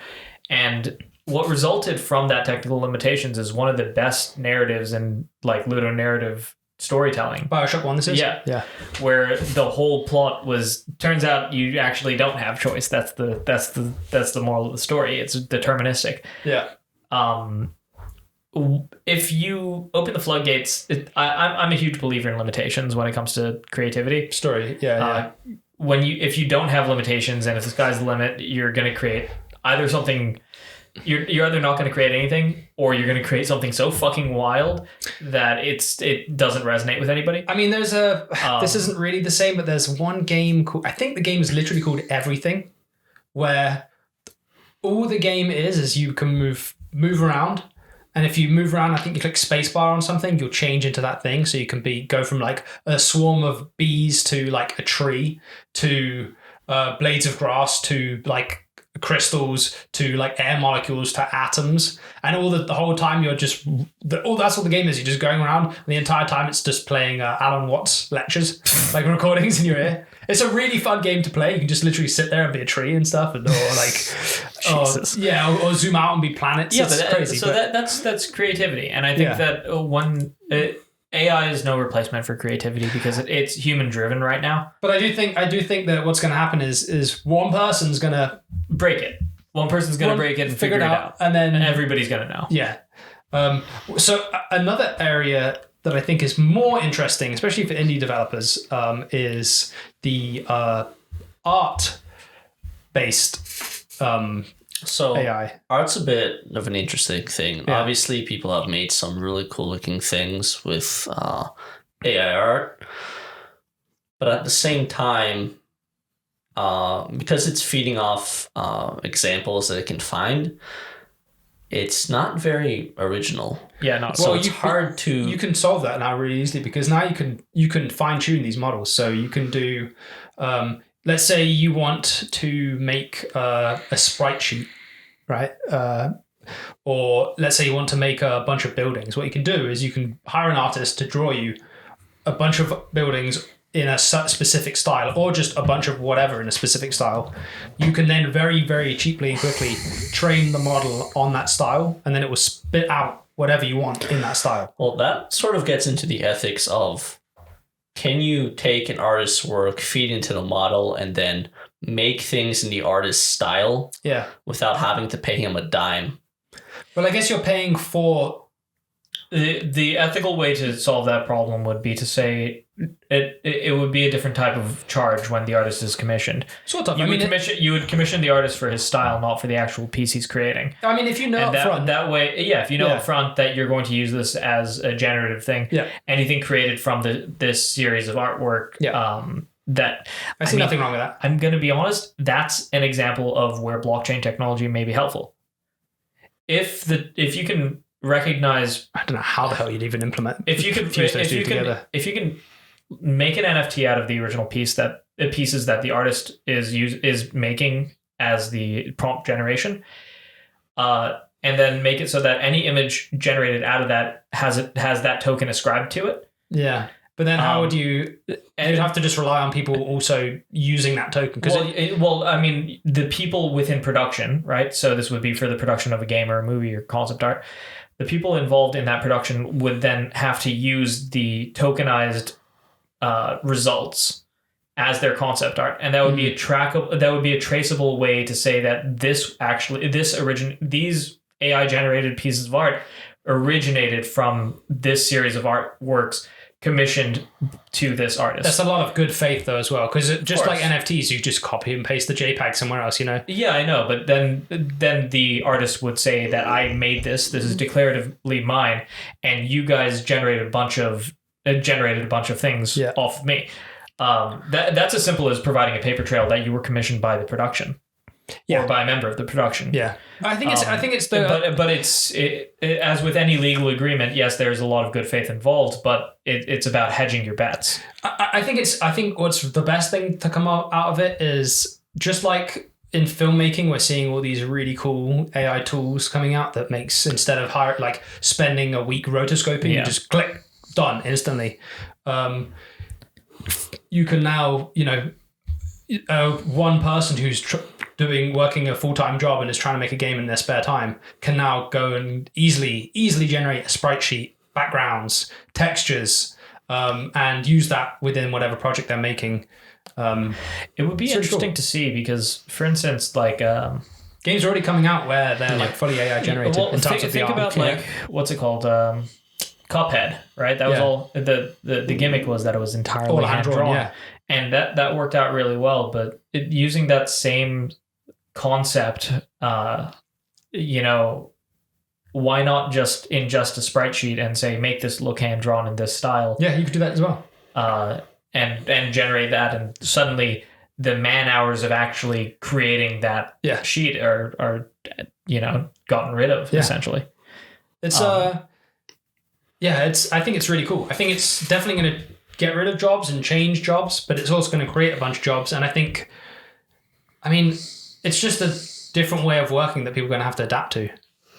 Yeah, art is definitely one of the highest barriers to entry in terms of making a game on your own or even with a small team. Yeah, and that getting a consistent art style that also looks good and will appeal to people is extremely difficult. So a lot of games default to buying asset packs on the asset stores from Epic Games or Unity. And in the end, a lot of these games start looking like each other because they're buying the same asset packs and using the same things. So even for that, you can have it's got to be a little bit quicker, but you can use that to say okay, you're never going to see the same tree in this game. You know what I mean? Well, it's fine to do that for 2D.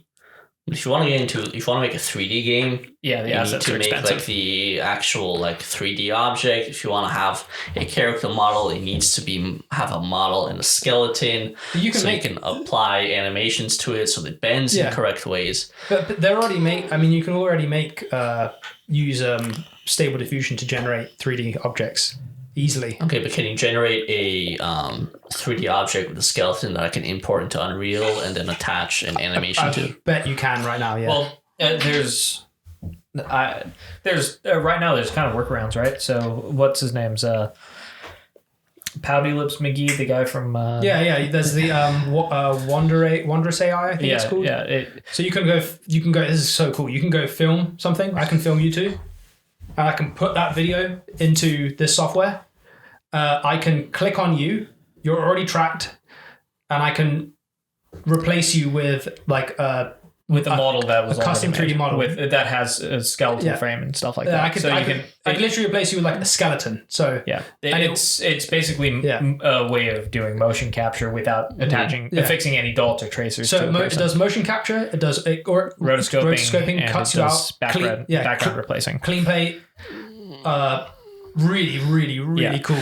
But something like that would be interesting in terms of that, but it doesn't actually create the skeleton for you. You have to have that created. But you can also get those skeletons created through AI now. There's plenty of models that do that now. Even if you couldn't get that created by AI, that's one step that cannot be done by it. So give it 1 year.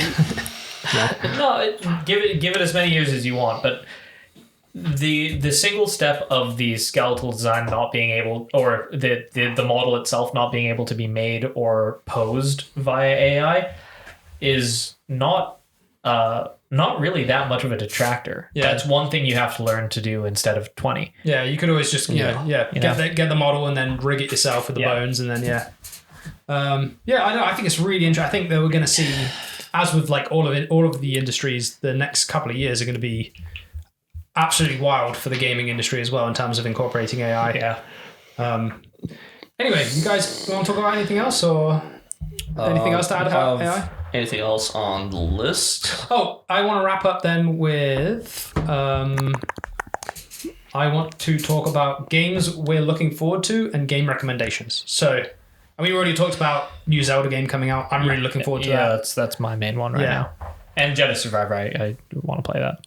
What about you? You got anything? I am playing Jedi Survivor right now. It is, despite some PC difficulties in terms of like frame rate performance, does seem to be a great game. Yeah. And I'm looking forward to play the rest of it. Anything coming up? I'm looking forward to Path of Exile 2, which is so late in July is going to be ExileCon over in New Zealand, where you gonna go? Nah, it's a lot of money, man. Yeah. Also, tickets sold out like within the hour. Damn. Yeah. It's a loyal fan base. Well, it's a lot of scalpers too. Oh yeah. So they have their con dedicated to Path of Exile, in which they will talk a lot about Path of Exile 2 and announce the date for its beta. Nice. And most likely, my guess is the game will come out in first quarter of 2024. Wow. So looking forward to that. I'm looking forward to Elden Ring whenever the DLC is coming out. What about Starfield? You looking forward to Starfield? Nobody's looking. I am looking forward to Starfield. I want to see whether that is able to fly a bit or it just immediately crashes. What do you think? It's probably Nick. What do you think is going to be better? What do you think is going to come out first, Starfield or Star Citizen? Definitely Starfield. Yeah, Star Citizen is never coming out. Neither of those games exist. How long has Star Citizen I'm also looking been forward made for? to Armored Core 6, Oh yeah. which is coming out, I believe, in the end of August. The only game I can really think of that's coming out that I'm excited about is Zelda. I can't think of anything else in the future that. We're about 2 years away from a new Pokemon announcement. I'm excited for that. Pokemon cock and balls. Oh, dude, if only. If only. I'm really excited for Pokemon Left Breast and Pokemon Right Breast. What about Pokemon Unibreast? Ooh, that's the third version. Yeah. No, I think that Zelda is probably my top right now. I'm really excited for that. I played the shit out of the last one. There's not really much else. I mean, Destiny 2 Season of the Deep coming out next. I'm so not excited. Creeps from the deep. They'll be crawling up your spine, motherfucker. Yeah. Shout out to all my Baraki nerds. Yeah. Oh, there's a new Amnesia coming out. Don't care. You ever played Amnesia? Those games are scary. Yeah, I don't People like still play scary games. Amnesia? Yeah. The game's still just as good. There's another Aliens game coming out. That What's might be Amnesia? good. You walk around all dimly Is this a lit. bit? This is a bit, isn't it? Crash Team Rumble. That could be good. Is that like Super Smash Bros. But Crash? Yeah, Bandicoot? Crash Team Racing. Yeah. I'm guessing it's going to be probably like Super Smash. Like, Oh, not Super Smash. Mario Kart has a couple new maps coming out this month, I think. I'm excited for that. That's always fun. We have am I allowed to? Yeah, I can talk about this. I mean, you guys should start getting ready and getting good at playing Super Smash Brothers. Why? Just a heads up. Is that going to be the feats of strength? It's part of it. Who gets to decide this year? Bernard. Oh God, yeah, it will be Smash. He sent me every year. So for the record, we do a holiday party called Festivus, themed after the Seinfeld Festivus, wherein we do a Secret Santa gift exchange between a bunch of us, and then also the feats of strength. And the way we've been operating it is that the winner of the feats of strength each year gets to decide what the next feat of strength is. We've had drinking games. Last year was Flip Cup. 1 year we did like a push-up competition, stuff like that. Every year it changes, and Alex got to choose one time, and his thing was like Pictionary, but only drawn with your feet. Feats of strength. Yeah. So So it's really all over the place. And usually what happens is somebody wins on the 23rd of December. And then on the 20th of the following December, I ask them, like, hey, have you thought of something? Because it's been radio silent for a year. Yeah. And they go, no, I haven't. Give me a couple days. And then the morning of the 23rd, I actually get to know what we're doing. Bernard wins on the 23rd of December last year.